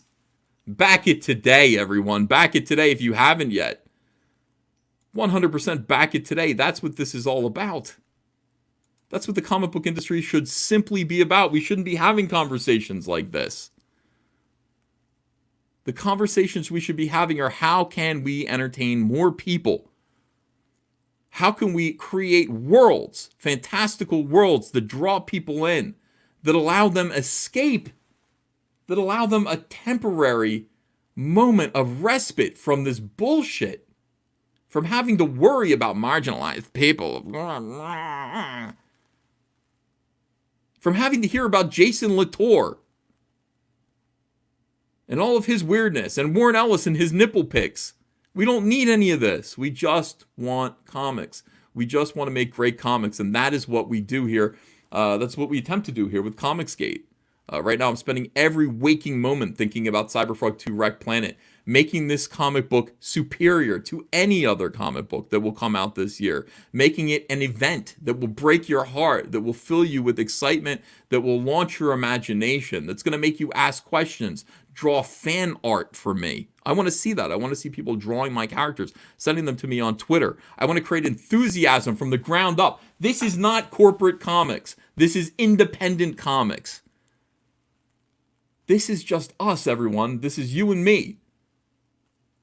Without the help of Disney, without the help, the promotional machine of Warner Brothers,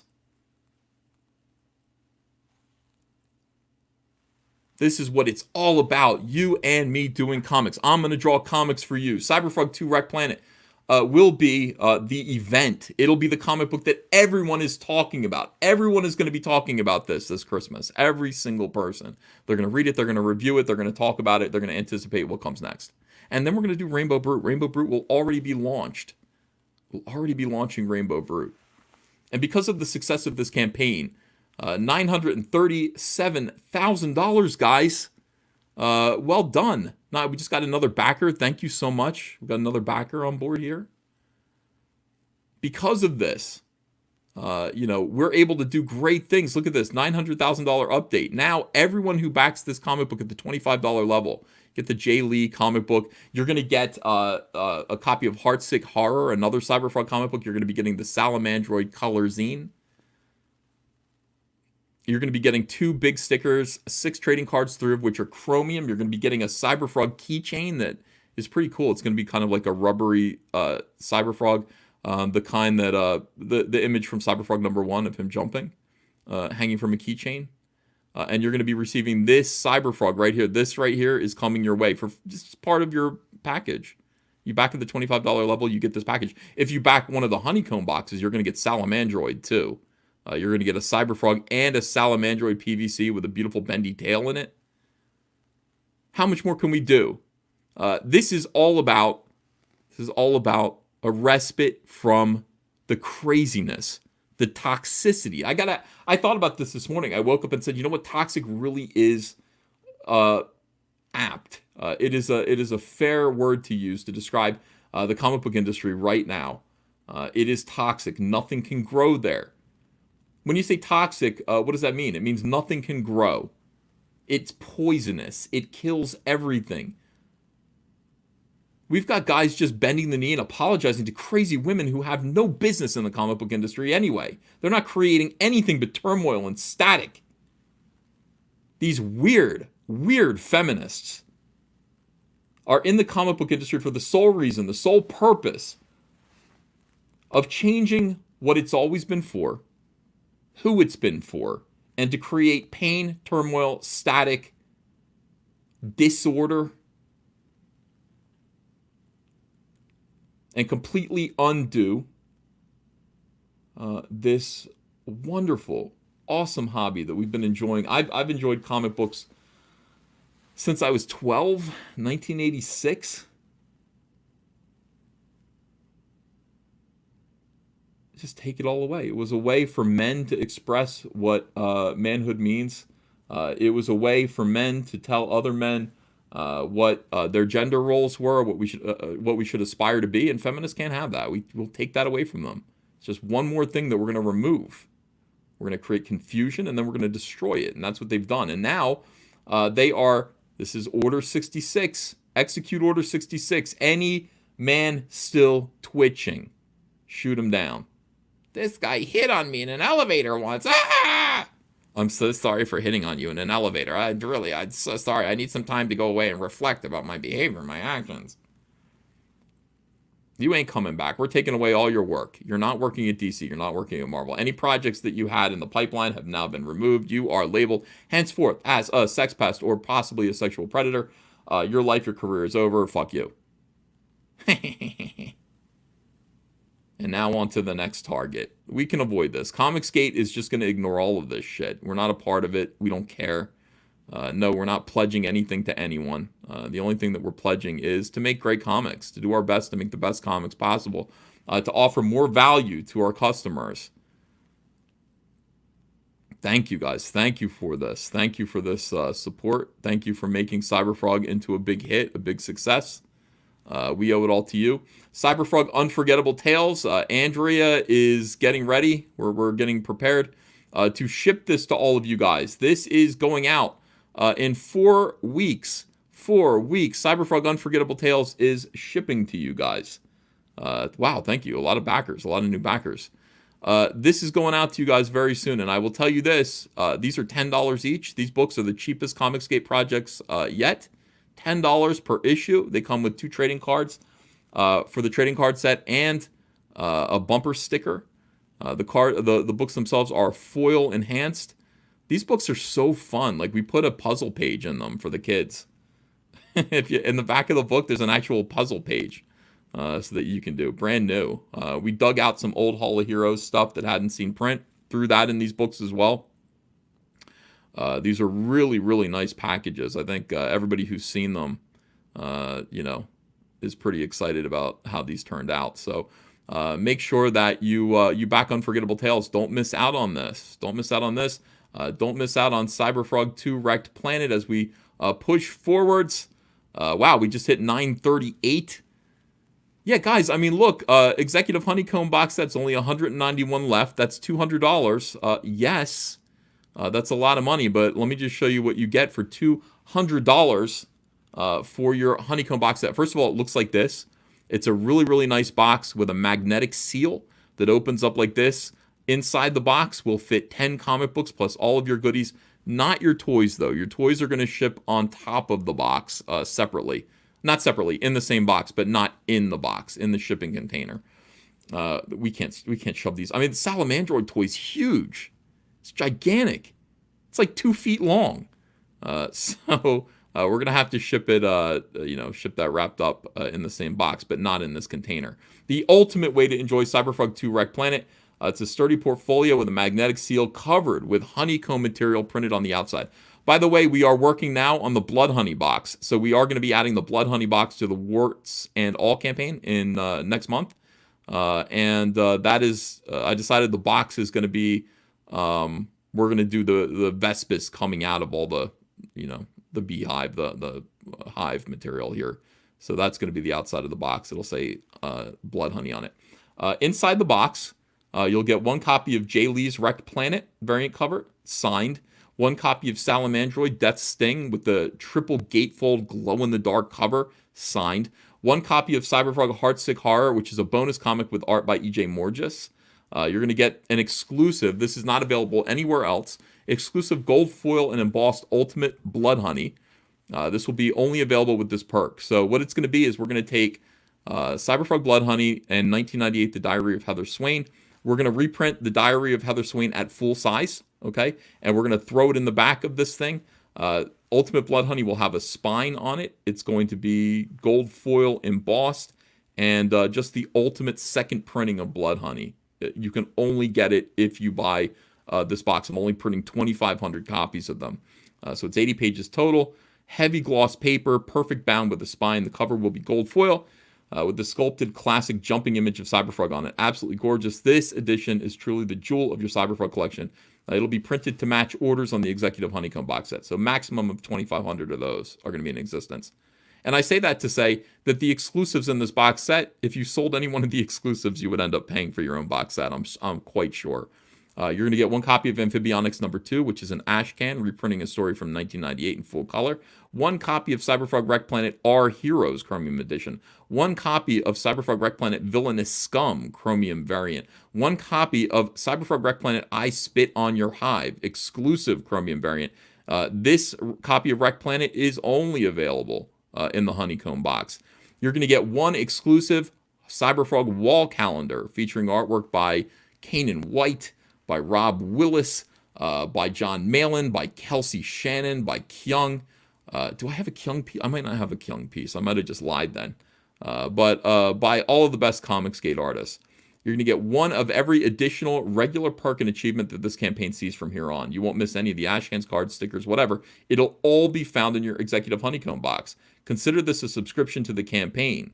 All right, so that also includes, of course, while everybody else is going to be getting a Cyberfrog PVC, you, as the Honeycomb backer, will be receiving a Salamandroid too. And these guys actually can, you can take them out of their package, and Cyberfrog can stand on his back, or he can, be protecting Cyberfrog, however you want to do it. You can set these up on your desk. And just get ready. This is the first toy that I've ever made. I'm making so many toys, but this is the first set of toys that I've ever made.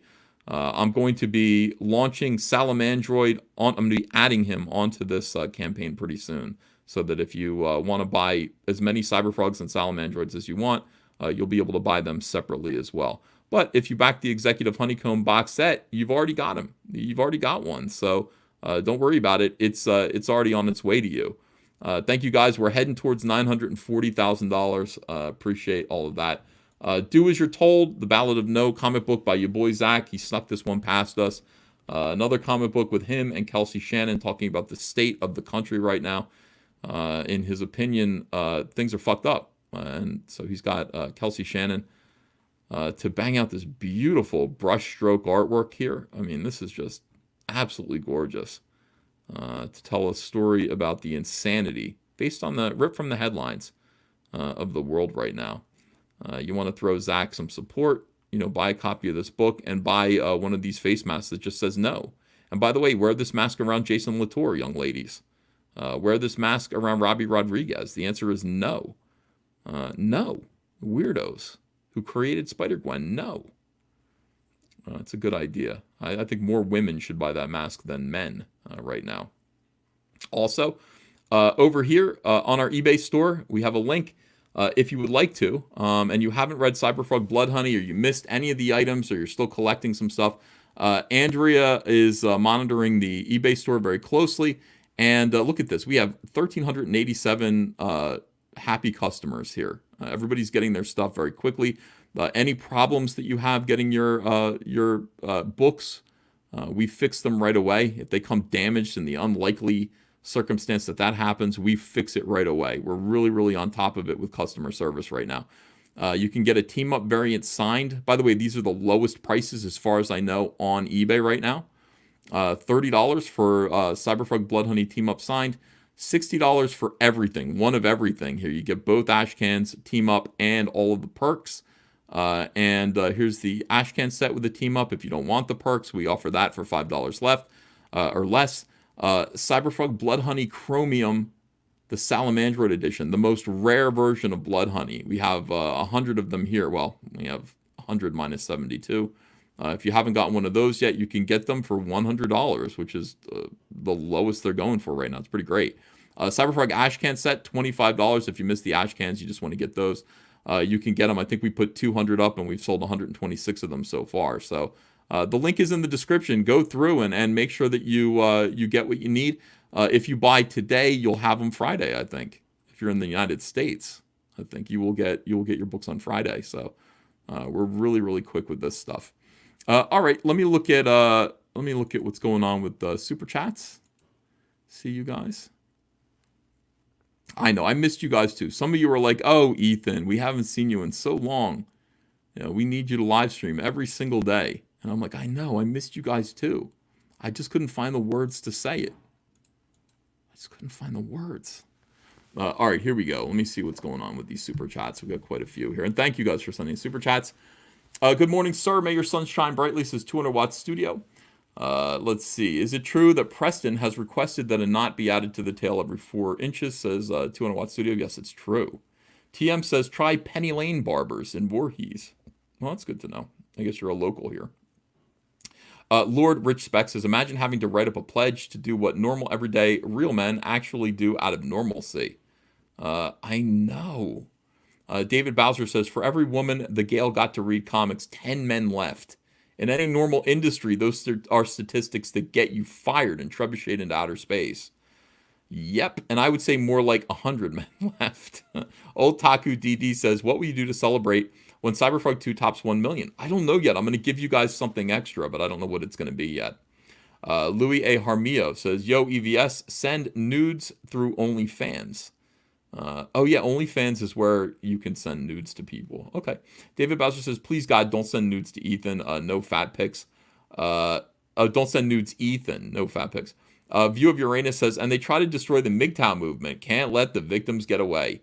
Lord Rich Speck says, Hollywood knew about Weinstein and didn't say shit either. They even cheered the guy. Same thing with Roman Polanski. They're all indignant about rapists. These people are jokes. I agree, Lord Richard Speck. Forrest Goes Fabio says, Gillette is a name we don't speak of around here. Mike's Comics says, men in comics say no to thoughts. Justin Dutton says, my comics pledge is to make the best entertaining stories possible for Comicsgate, like Unstitched on Indiegogo. Lord Finatra says, sing a soy song. Ellis is a sex guru. Hashtag Nipplegate. Danny Rendon says, I believe that Robbie story 0%. He hits my gaydar too hard. Unless her best friend is male, and he was willing to take her grenade. I think Robbie's, I don't know. Is he gay? I don't know. Mark C says, Uncle E, when it comes to SJWs, cis vis possum, para bellum. Angry Baneling says, I'm so sorry this happened to you, Uncle E. Oh, thank you. I appreciate the sympathy there. Cowstoodle says, yo, last day for Black Flag. Good morning, bro. Oh, I didn't know that. We're going to have to market some Black Flag. Nolan Nerd said, you look so handsome today, Ethan. No homo. Mike's Comics says, so whatever happened to Spider-Woman? Whatever happened to Spider-Woman? I don't know. Is she still around, right? Spider-Woman?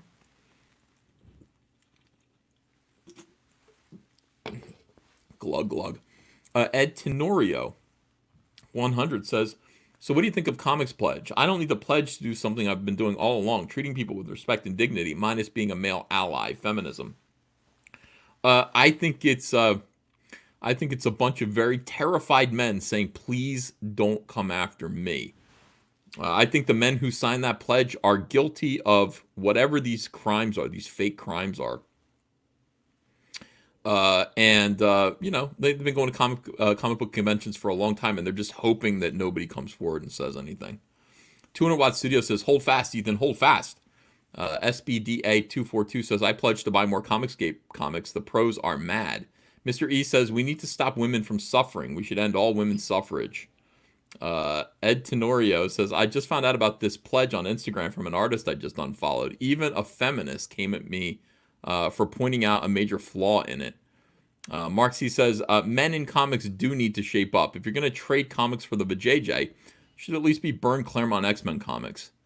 I would do let's see. I would do a Golden Age comics. I'm sorry. It depends. It depends on the VJJ, I guess. But yeah, you want to you want to give women diamonds. You don't want to give people, women, I don't know. Comic Books in Cahoots says, VJJ for comic books. The comic industry pros make Larry Flint look like Mr. Rogers. Years of lousy Spider-Gwen comics finally make sense. Mike's Comics says, the world really did end with Soy Bomb. All men born thereafter were born into soy. I told you. Cyberfrog is prescient. Dwoymon is a new member. Thank you. You can get your Rumblebee trading card by following the instructions located in the community tab. Matt Becker says, cancel Sheila Allen for grooming the chat. Wyatt Holiday for $10 says, normal people don't have to run around telling everyone how good they are. Also, the Ardana number 0 Legendary Edition is now available on Indiegogo or Ardana.com. Thank you, Hail Caesar and Hail Comicsgate. Comic Books in Cahoots says, fuck bitches, get money equals the Comicsgate battle cry. I agree. Ty Hope's channel says, hi from Tokyo EVS, still working on the Hornet.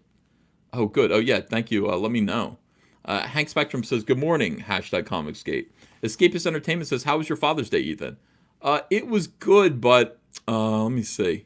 Yeah, it was good. I have no complaints about it. Andrea got me a present, but it didn't arrive, and I was sad. She got me a raft for the pool that has a beer holder and also has a little motor on it, so I can, motor around the pool. It's basically like like a hover round for the swimming pool.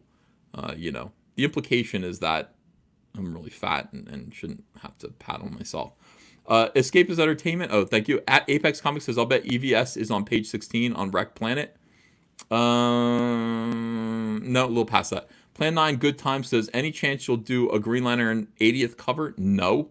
Maybe some sort of non-retailer exclusive. You deserve it. What the fuck? Plan 9 Good Times. I don't want to. I truly don't want to. The idea, it's like, do you ever plan on going to the movies with your ex-wife? No.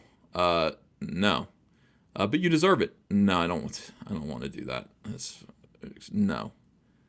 You don't want to. You don't want to go hang out with your. But no, I don't. It's uncomfortable. Don't want to. David Bowser says, play the new Hail Salad episode. Okay. I mean, we can do that. Yeah. I mean, that's what it's like anyway. You guys don't understand. It is the past. And I think when it comes to Green Lantern, I've said and drawn everything that I want to do with that has already been done. There's nothing I want to add to it. At some point, you got to just kind of say, okay, other people take over from here. And I think that's what's going on. And nor do I think Jeff Johns should do it either. Jeff Johns should not go back to Green Lantern. Not at all. All right, here we go. Camel Moon. Hi, you're watching Camel Moon on YouTube. If you enjoy this cartoon, sign up for the Hail Salad comic merch campaign on Indiegogo, and you'll be notified of its launch. Thanks for watching.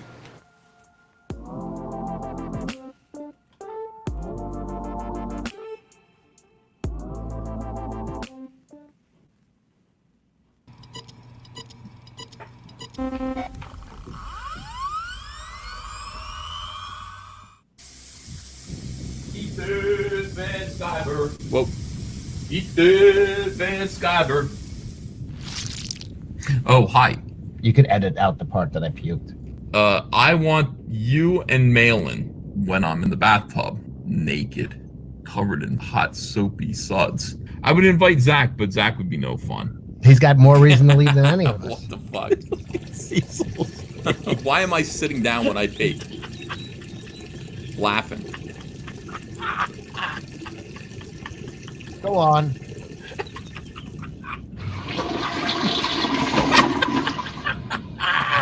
I'm laughing like my father. How long do we have to endure this?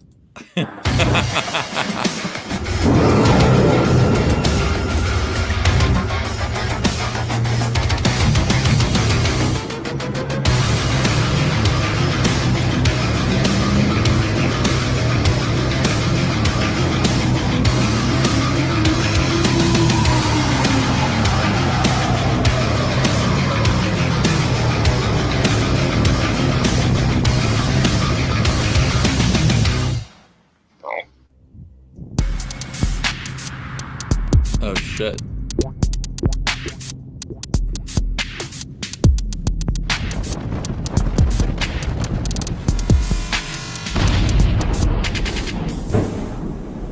Hello, Cecil. Hello. Hello, Fregaboom. What's happening? Where is John Malin? He did a morning show at like fucking 4 o'clock in the morning. He's got this new thing, Malin in the morning. Malin in the morning. We're glad you're finally with us. John Malin, how you doing tonight? I'm great. You would think with the amount of DNA I put in there that one of those socks would come alive. I wonder where the little girl is who used to belong to this glove. Cecil, do you understand what you've done? You've gotten John Malin laid tonight. Malin in the morning. Lamb Chop took care of herself. Was Sherry Lewis actually ever hot? In the 1950s, she had a TV show that was in black and white. You were not born in the 1950s. I want a hand job from Sherry Lewis's bestiality. With the lamb chop puppet. Yeah, I mean, I would take a hand job from her. I mean, she's got to be good at, her hand from working that puppet so many years. But I would bang Lamb Chop way before Sherry Lewis. It's probably tighter. But I'm proud of both of you anyway. I think you put on a hell of a show. I'm sorry to cut you off, John. I love you, John, but I'm way more important than you. John already fell asleep. Yesterday, I watched John fuck my wife. I told him to do it. Is that like some gay beekeeper or some shit? Doesn't seem that protective. Yeah, when I'm wearing a pair of chaps around the house, I'm like, it's getting hot in here. I need a sarsaparilla. Come on, you were looking up chained mail. Preston, will you please wear a gimp suit and get repeatedly kicked in the balls on video by your wife? Yeah, I was going to do a failure stream with him, and he wouldn't come on, so he's a cowardly cock. Then we're going to go over the ins and outs of pegging. Oh, love is in the air. If you had a choice between the spoon, the hanger, or the belt, what did you like getting hit with the most? Be honest. Stop laughing at me, Dan. Your pet bunny is... Oh. I would take him. Jesus Christ himself who said, a little bit more, please. Now that is a pickup line. Everybody stop whatever you're working on. Men who stick things up their ass are now a protected fucking group. We got a guy here in Texas. He sticks things up his ass, and this other fella found out and started making fun of him. How many men can we spare? Cecil, have you noticed there's been a decline in school shootings lately? Yeah, because they can't aim. You know what I'm doing? I'm Jack Benny right now. That's a Jack Benny take. Love me, daddy. Nope, you're not getting away with that. And Mike Oxmall here. What about just taking him into one father-son picnic? Just one, where you do one three-legged race with him. No, I'm not going to be his dad, a surrogate father to this weirdo. His problem is his dad never spanked him. Would you give him one spanking? No. What if he was really naughty? No, because people shamed him. Mostly women. Tell her how bad you've been, Preston. She'll want to punish you. This sounds like the speech of someone who's taken a lot of acid. Could you take me on mini bat day? I can't wait to hear the therapy sessions with his kids. I hope they tape them. Son, I've dropped acid more times than I can tell you. Now, I don't believe the demons from hell will get into my skull just because I dropped LSD. I don't think it's going to happen. The signs were there from the beginning. And I just saw myself become a black circle that, spiraled around a little bit. But that's fine. First of all, isn't you were wrong. Maybe it's because you didn't take him to the beach. Where you go, I go. That's what a death threat looks like. I'm sure they're going to put together a task force for you, fucking Preston. If the police come and arrest me, I'll let you know. I'll bail you out if you take me to the soldiers. Are we under attack? How would I know? We hear that you've been making fun of a guy who shoves things up his asshole and watches while his wife sucks other guys' dicks. I hope this is not true, sir. I have never attacked a child. Not even once. I'm wearing a wire. I feel bad. I'm not military, but you both have me standing at attention. Safe Space is a kind of big, burly, sort of stereotypical jock. Look at this from the side. That is badass. I could tell you do shrugs. You know, it does take talent to shit somebody else's pants. This looks like gay ops to me. His pullout is horrible. Very good. Oh, it's Call of Duty.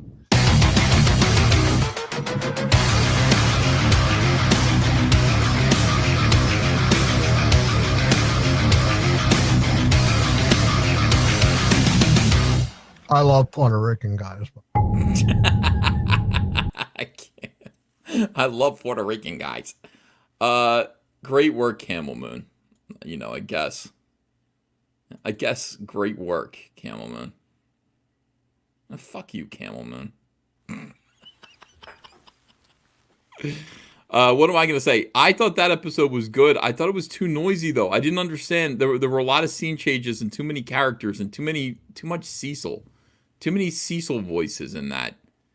And I would have liked to have seen Pegston, whatever his name, actually use Preston Poulter's actual voice, but I guess we can't do that because Preston will sue. I don't know. What did you guys think? Like I said, busy. Hard to follow. Yeah, that's what I want to say. Sometimes a little less is a little bit more. It needs to be, even though the story's bullshit. Yeah, I don't know. It's all right.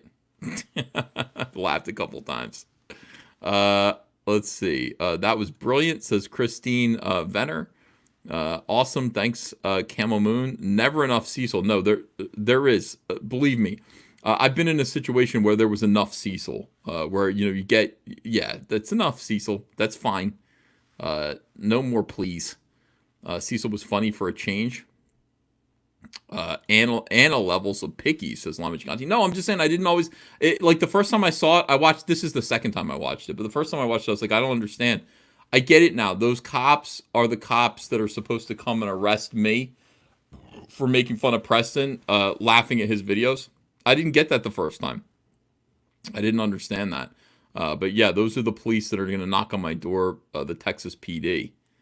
That's the thing. Not enough Cecil. People are saying sketch therapy loves Cecil. Absolutely loves him. People said enough Ethan. We've had enough Ethan. I laughed a couple of times. Yes, quote for the DVD cover. Yeah, there were like a few good solid laughs there, but I think the best thing right now, Camel Moon was very, very good. But this week, Geek Chorus beat him. Geek Chorus's new video about Cecil was great. I mean, it's really, really good. It's Geek Chorus writes some of the best lyrics, the best parody lyrics, the best rhymes I've ever heard. This is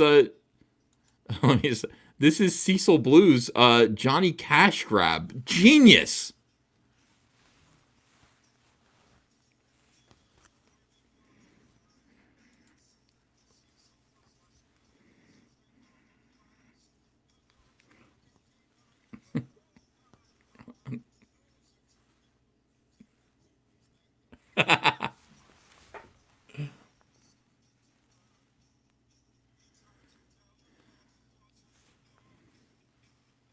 No, oh, sorry, hold on.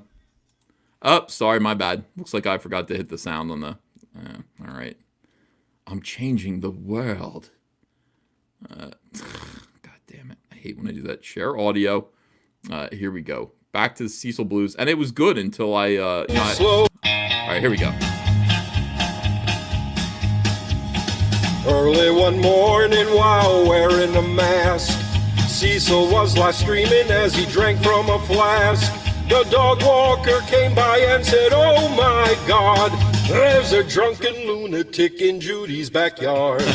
Cecil got up and he started to run. He tried to tell him that he wasn't a bum. Made a good run, but he ran too slow. The dog walker was on the phone with Judy, oh no. Cecil waited for his sister to call. He was sure he could explain it all. Judy was mad and she said, get out, 'cause that's the kind of weirdo shit I'm talking about. Cecil packed up and away he went. Now he's screwed because he's gotta pay rent.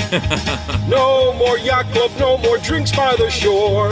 He's living in the basement of a Brooklyn ground floor. When he was evicted, he was dressed in red, and a mask that had Dick printed on his forehead. Had no cash to grab some bullet rye. He said, I gotta find a job before I die. He got an offer working for a cruise. The money wasn't great, but there'd be plenty of booze. Back and forth to the Caribbean, and Cecil had an idea.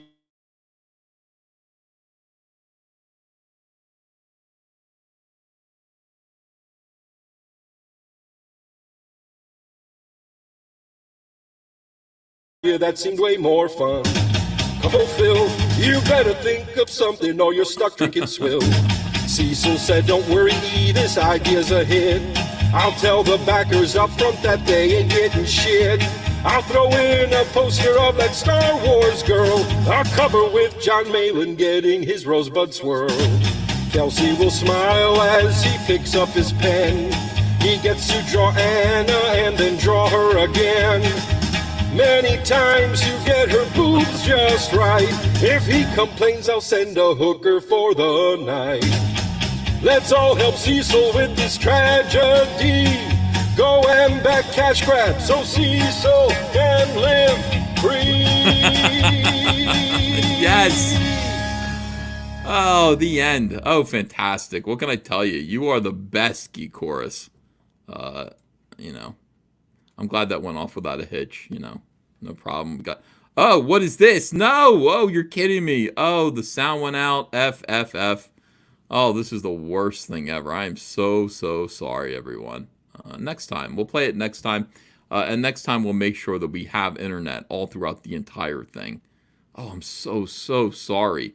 Let's see. Play the new Hail Salad. I read that one. Back Florida Man from Mike Barron. He was kicked off Reddit for being Comicsgate adjacent. It looks like it has awesome tiers as view of Uranus. Yeah, I was going to make a video about that. We'll talk about that in 1 second. Yes, I Am Dwight says, this is the Space Ghost coast-to-coast reboot I didn't know I needed.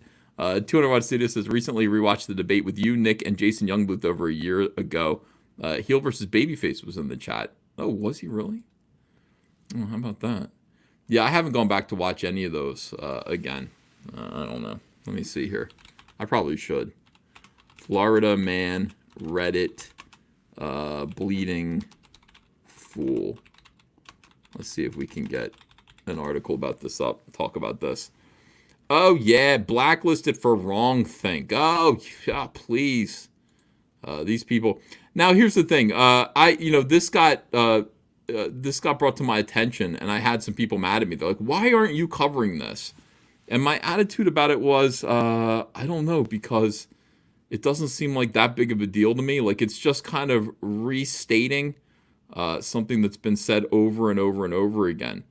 Here's the situation. If you don't believe us when we tell you that social justice warriors are assholes who will block you, who have there's no sense of decency.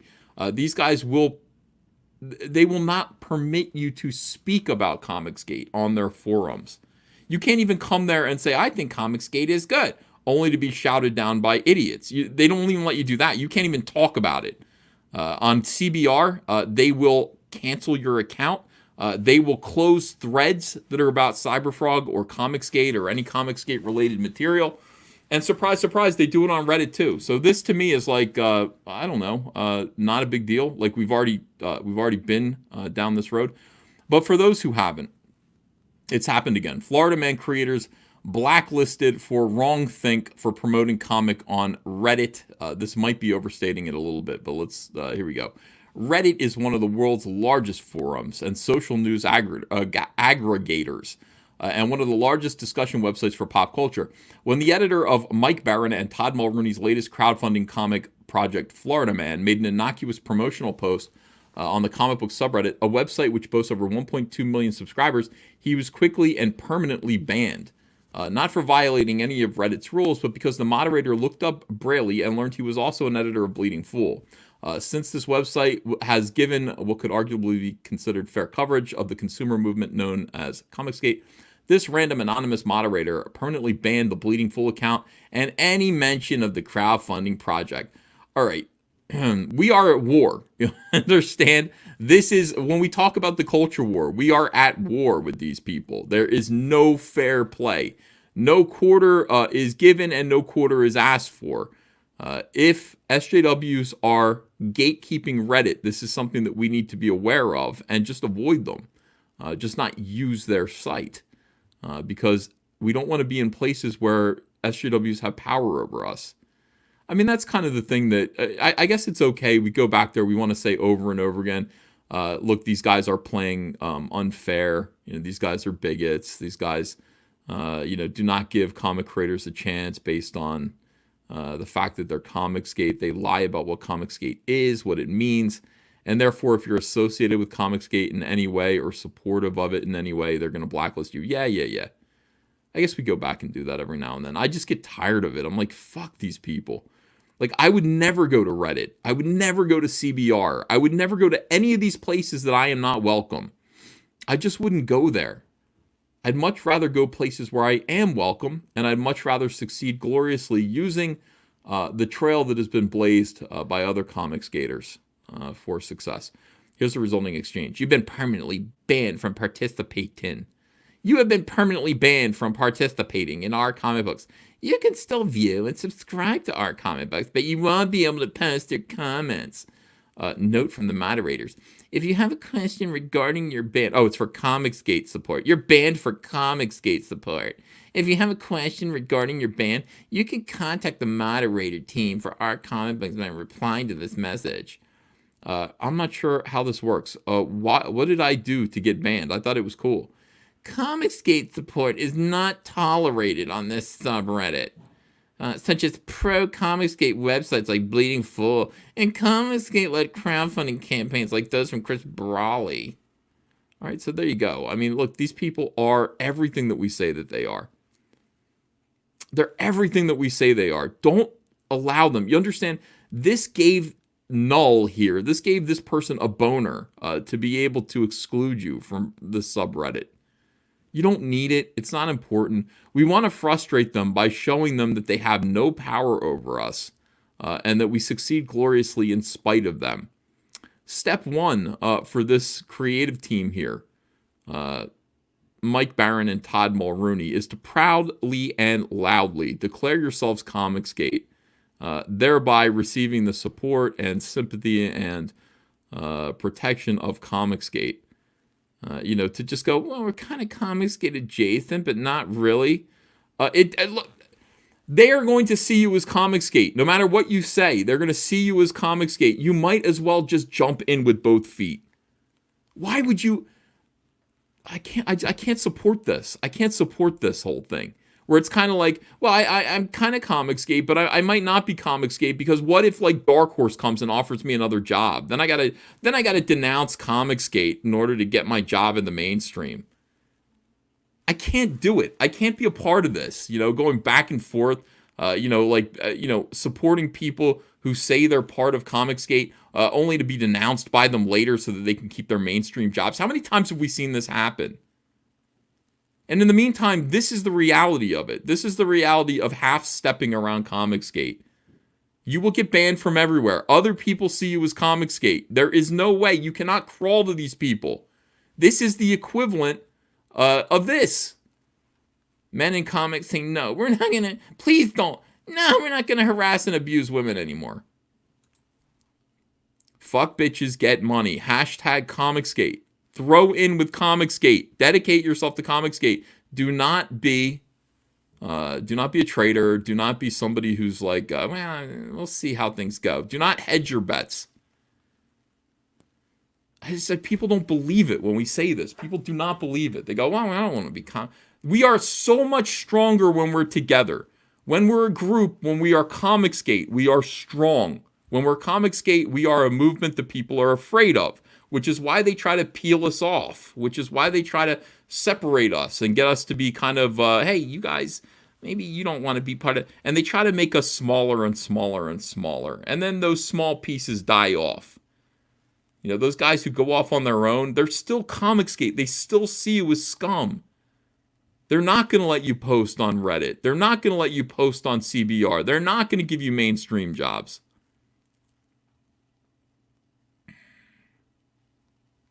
And I appreciate it. It's like I really appreciate Bleeding Fool being like, yeah, well, we're fair with Comicsgate. That's cool. Bleeding Fool is a news site. They should be fair to Comicsgate. But as for other creators, I need to hear you say you're Comicsgate, and I don't want to hear anything about how at some point you're hedging your bet because you might get this kind of small press job, or you might get this little job over here at this other company that's not going to hire you if they think you're Comicsgate. You're going to get fucked. It's going to happen. It's going to happen. These people are going to fuck you over.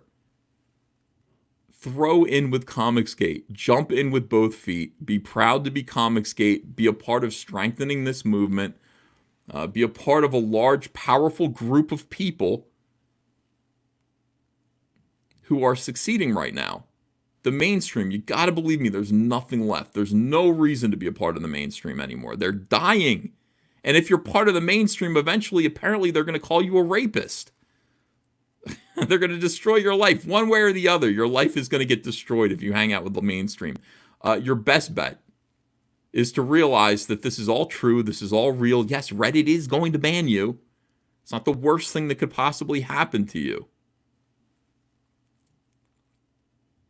Be Comicsgate. Join us. Support each other. And by the way, that doesn't necessarily mean that I'm going to suddenly support your comic. That's another thing that I hear from people.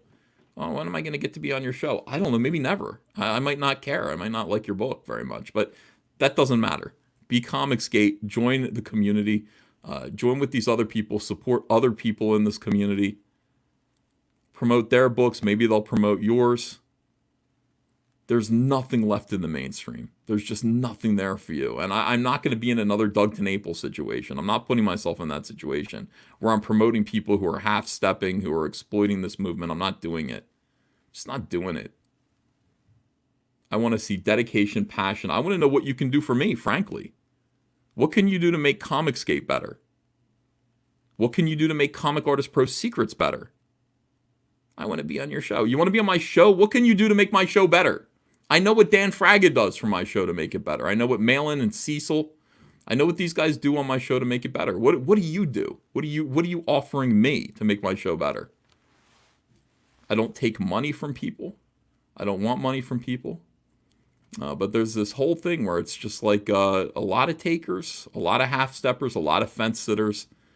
I just don't have time for them. I'm moving forward. I'm going to continue to move forward with Comicsgate. I'm going to continue to, help the people who help me and help themselves. And that's going to be how it goes. But the idea that it's like, oh my goodness, the mainstream is terrible. They're blacklisting. No kidding. What do you think we've been doing for 3 years? Of course they're blacklisting you. Oh my God, it drives me absolutely nuts. Why aren't we ready? So I got this guy who's like, why aren't Malin and Ethan talking about this situation where Florida Man got kicked off Reddit? Because who cares? Because we know already. We already know this. We could have predicted this. We could have told you this was going to happen. Where are you? Where are you guys in Comicsgate? Where are you guys saying, hey, I'm going to pick up a shovel and help you? We're building something here? Let me pick up a machete and help cut down these weeds and help blaze this trail. I'm going to volunteer to help you. I want to help you out. I want to help build Comicsgate and make it mean something. No, I don't have people like that. I got people who are just, sitting on the sidelines wondering when everybody's going to do something for them. I don't want to. That's not what I'm here to do. And, it's honestly, it's not what Comic Artist Pro Secrets was ever meant for. It's, I'm not a public utility meant to promote everyone's comics while they kind of fence it about Comicsgate. Get in here, be a part of this movement, be a part of supporting the idea of making it so that independent comics can still succeed while the mainstream accuse each other of raping each other.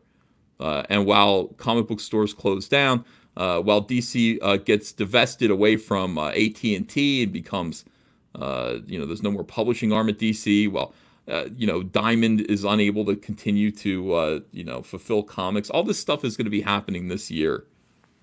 I don't know what you're waiting for. Be proud, say your Comicsgate, get yourself in trouble with us. That's what I want to see, I guess. I want to see people getting themselves in trouble for us.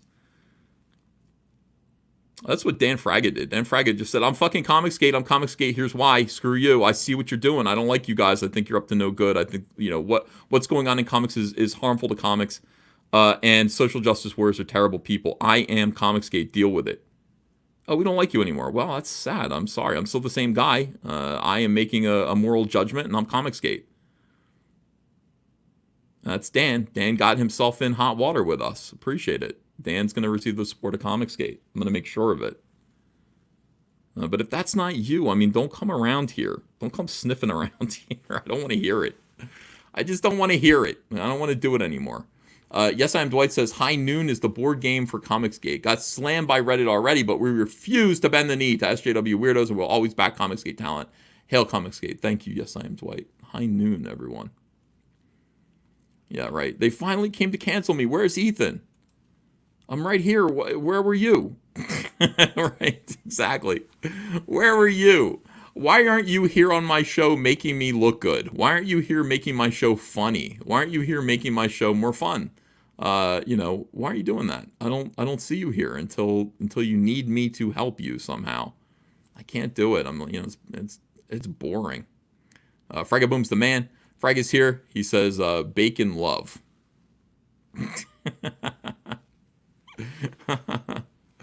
Yeah. That's how it is. Did you see the Wikipedia article they made about Comicsgate? Yes, I did see it. It's entirely bullshit. I want to thank my people, my fans, for monitoring my own Wikipedia, because my Wikipedia had those guys poisoning it. And then, Comicsgaters came in and fixed my Wikipedia, which is certainly, I'm grateful for that, because my Wikipedia currently has the most fair explanation of what Comicsgate is on it. I wish they'd update this picture. It's 10 years old. But I guess that's okay. You want to put older things up here. All right, so let's see. Awards and recognition, personal life. Here we go. 2017. He did this for Jordan Peterson.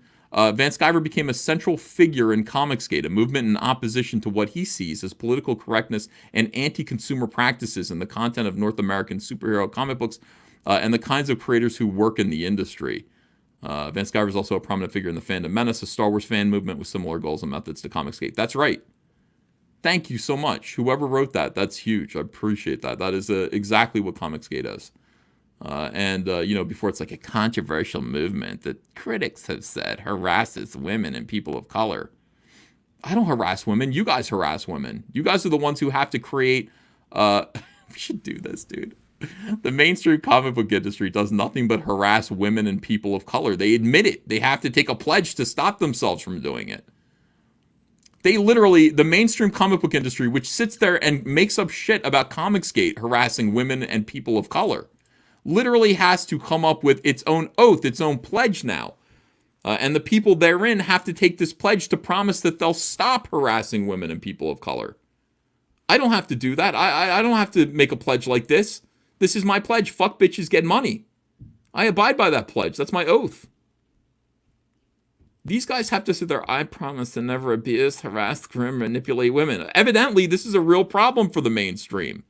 It's not so much Comicsgate. Surprise, surprise. The mainstream was projecting onto the comic book industry, onto Comicsgate, I mean. The mainstream comic book industry was projecting its own faults onto Comicsgate. Evidently, they harass, groom, abuse, and manipulate women, and have to promise at this point to stop doing it. Marginalized genders and sexes are experiencing abuse, harassment, grooming, and manipulation. From the mainstream comic book industry, Tom King and Scott Snyder have to do something about it. They have to remind their peers to stop fingering gender fluid people and two-spirits and agenders, whatever these are.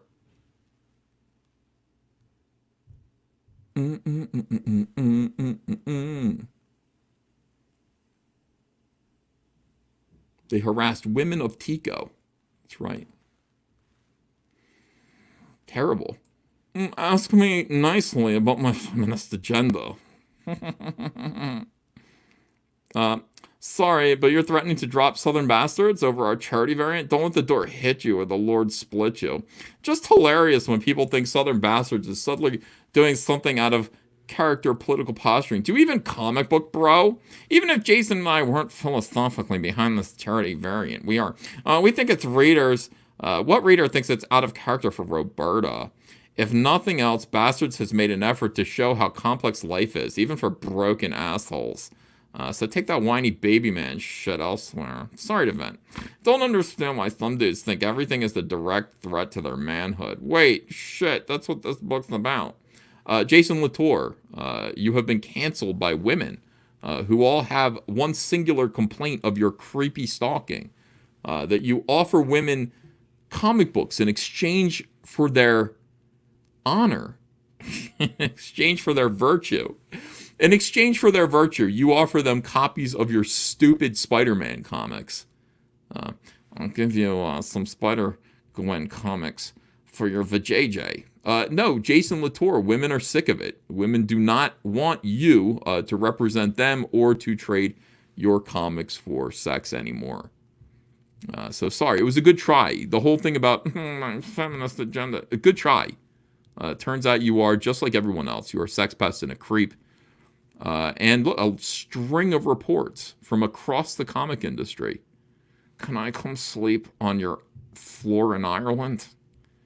Can I have your phone number so I can text you my friendship? I want to text you my friendship. Can you come to my hotel room? Can I sleep at your house?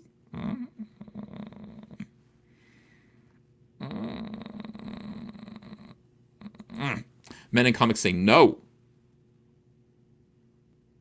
Men in comics say no. Don't do it. Yeah. So that's it. I mean, Comicsgate's always been right. We've always been on the side of right. We've always been on the side of not harassing women. I don't know. You know, we make fun of them. Yes, we make fun of them when they deserve to be made fun of. No, let me have your phone number, please. All right, so you don't want to come to my hotel room, okay? All right. You want to be my friend? I want to be friends with you. When does Ethan sleep? Good question. I slept last night. I went to bed at 9 p.m. and I woke up at 7 a.m. That's a good night's rest. I enjoyed my sleep. It was great. It made me feel normal. My wife was like, "Why aren't you like live streaming anymore?" I was like, "Well, because all these guys do is hate me." And I wrote a little bit of dialogue about it. Andrew and I did have a brief conversation last night about it. I'm tweeting about it. I let people know like what goes on in our house. This conversation. Like here it is. Andrea's like, "You're out here with your family and turning in frog pages. Aren't your YouTube subs missing you?"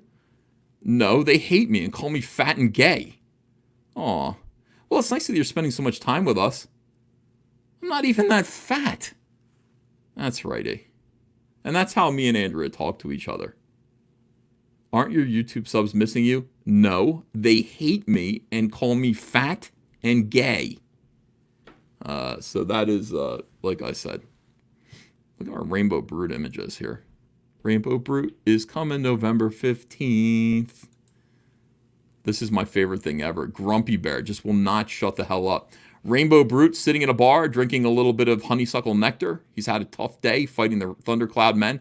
And here's Grumpy Bear. Oh, my problems.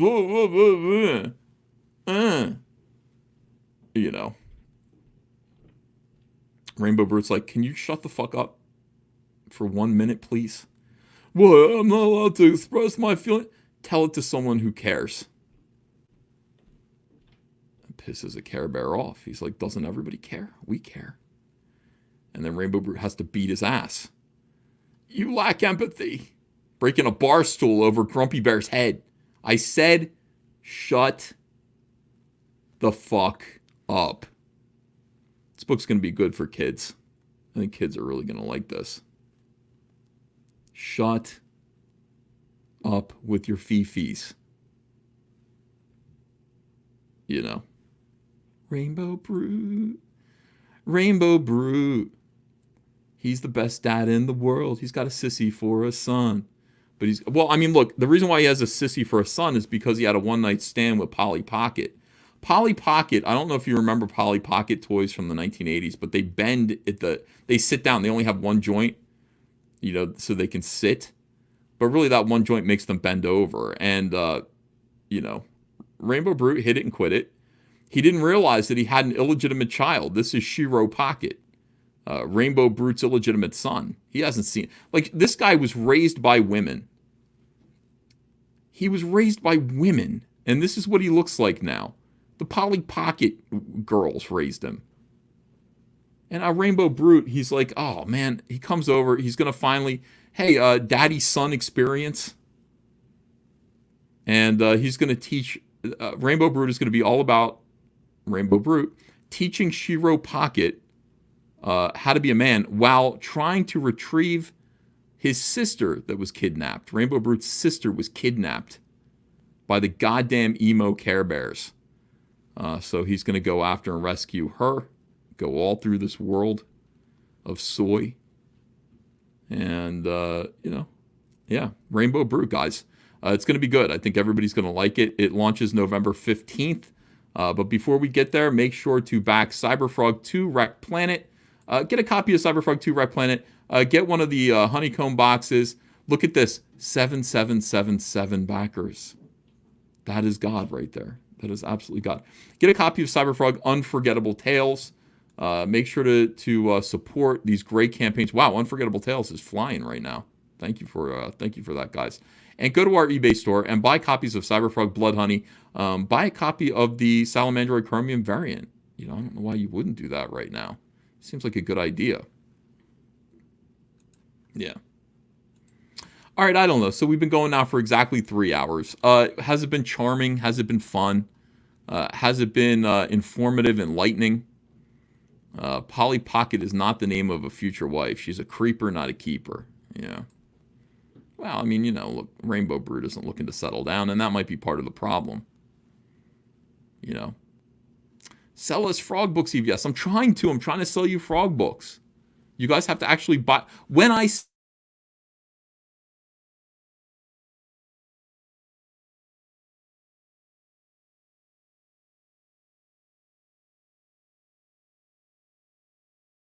say buy frog books, you back Cyberfrog Unforgettable Tales. Here, I meant to hit this. Exploding Prinny says they should change the title of the comic pledge to say no men in comics.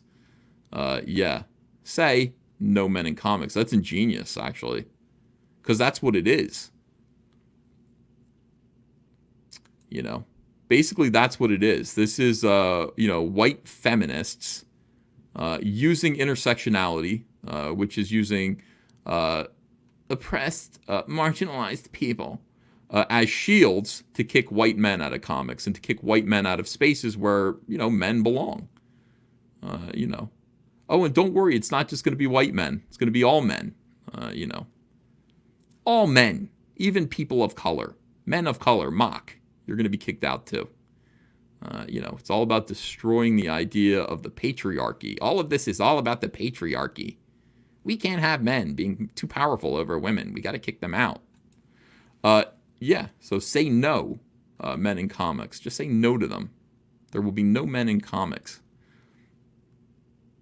Yeah, even gay men. Yeah, gay men too, eventually. If they're part of the patriarchy. I don't know. We got a lot of gay men here in Comicsgate. That's cool, Is my internet screwed up? Nah, I don't know. Yeah, just say no to Ethan. Yeah, don't say no to me. Let's see. My son and I are going to read Rainbow Brood aloud, says Nolan Nerd. Nolan Nerd says, what the hell does two spirits mean? First I've heard. I'm not really sure about what that is.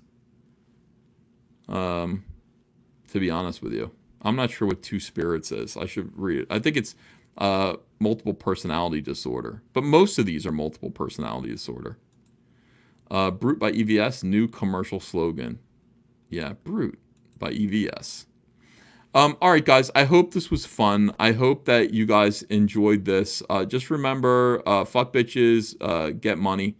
That is our slogan going forward. You can help me get money by backing Cyberfrog 2 Wreck Planet, Cyberfrog Unforgettable Tales, or go to my eBay store and buy Cyberfrog comics there. Or you can help Zach fuck bitches and get money by going and backing Do As You're Told, The Ballad of No, which is a comic book about a lunatic escaping from an insane asylum and finding America in 2020 to his liking. A little too on the nose there. Yes, a little bit. America is an insane asylum. 100%. All right, guys, I'm getting to work. Love you all. Have a great day. Get something fun done. Take good care of yourselves, and I'll see you later with another video.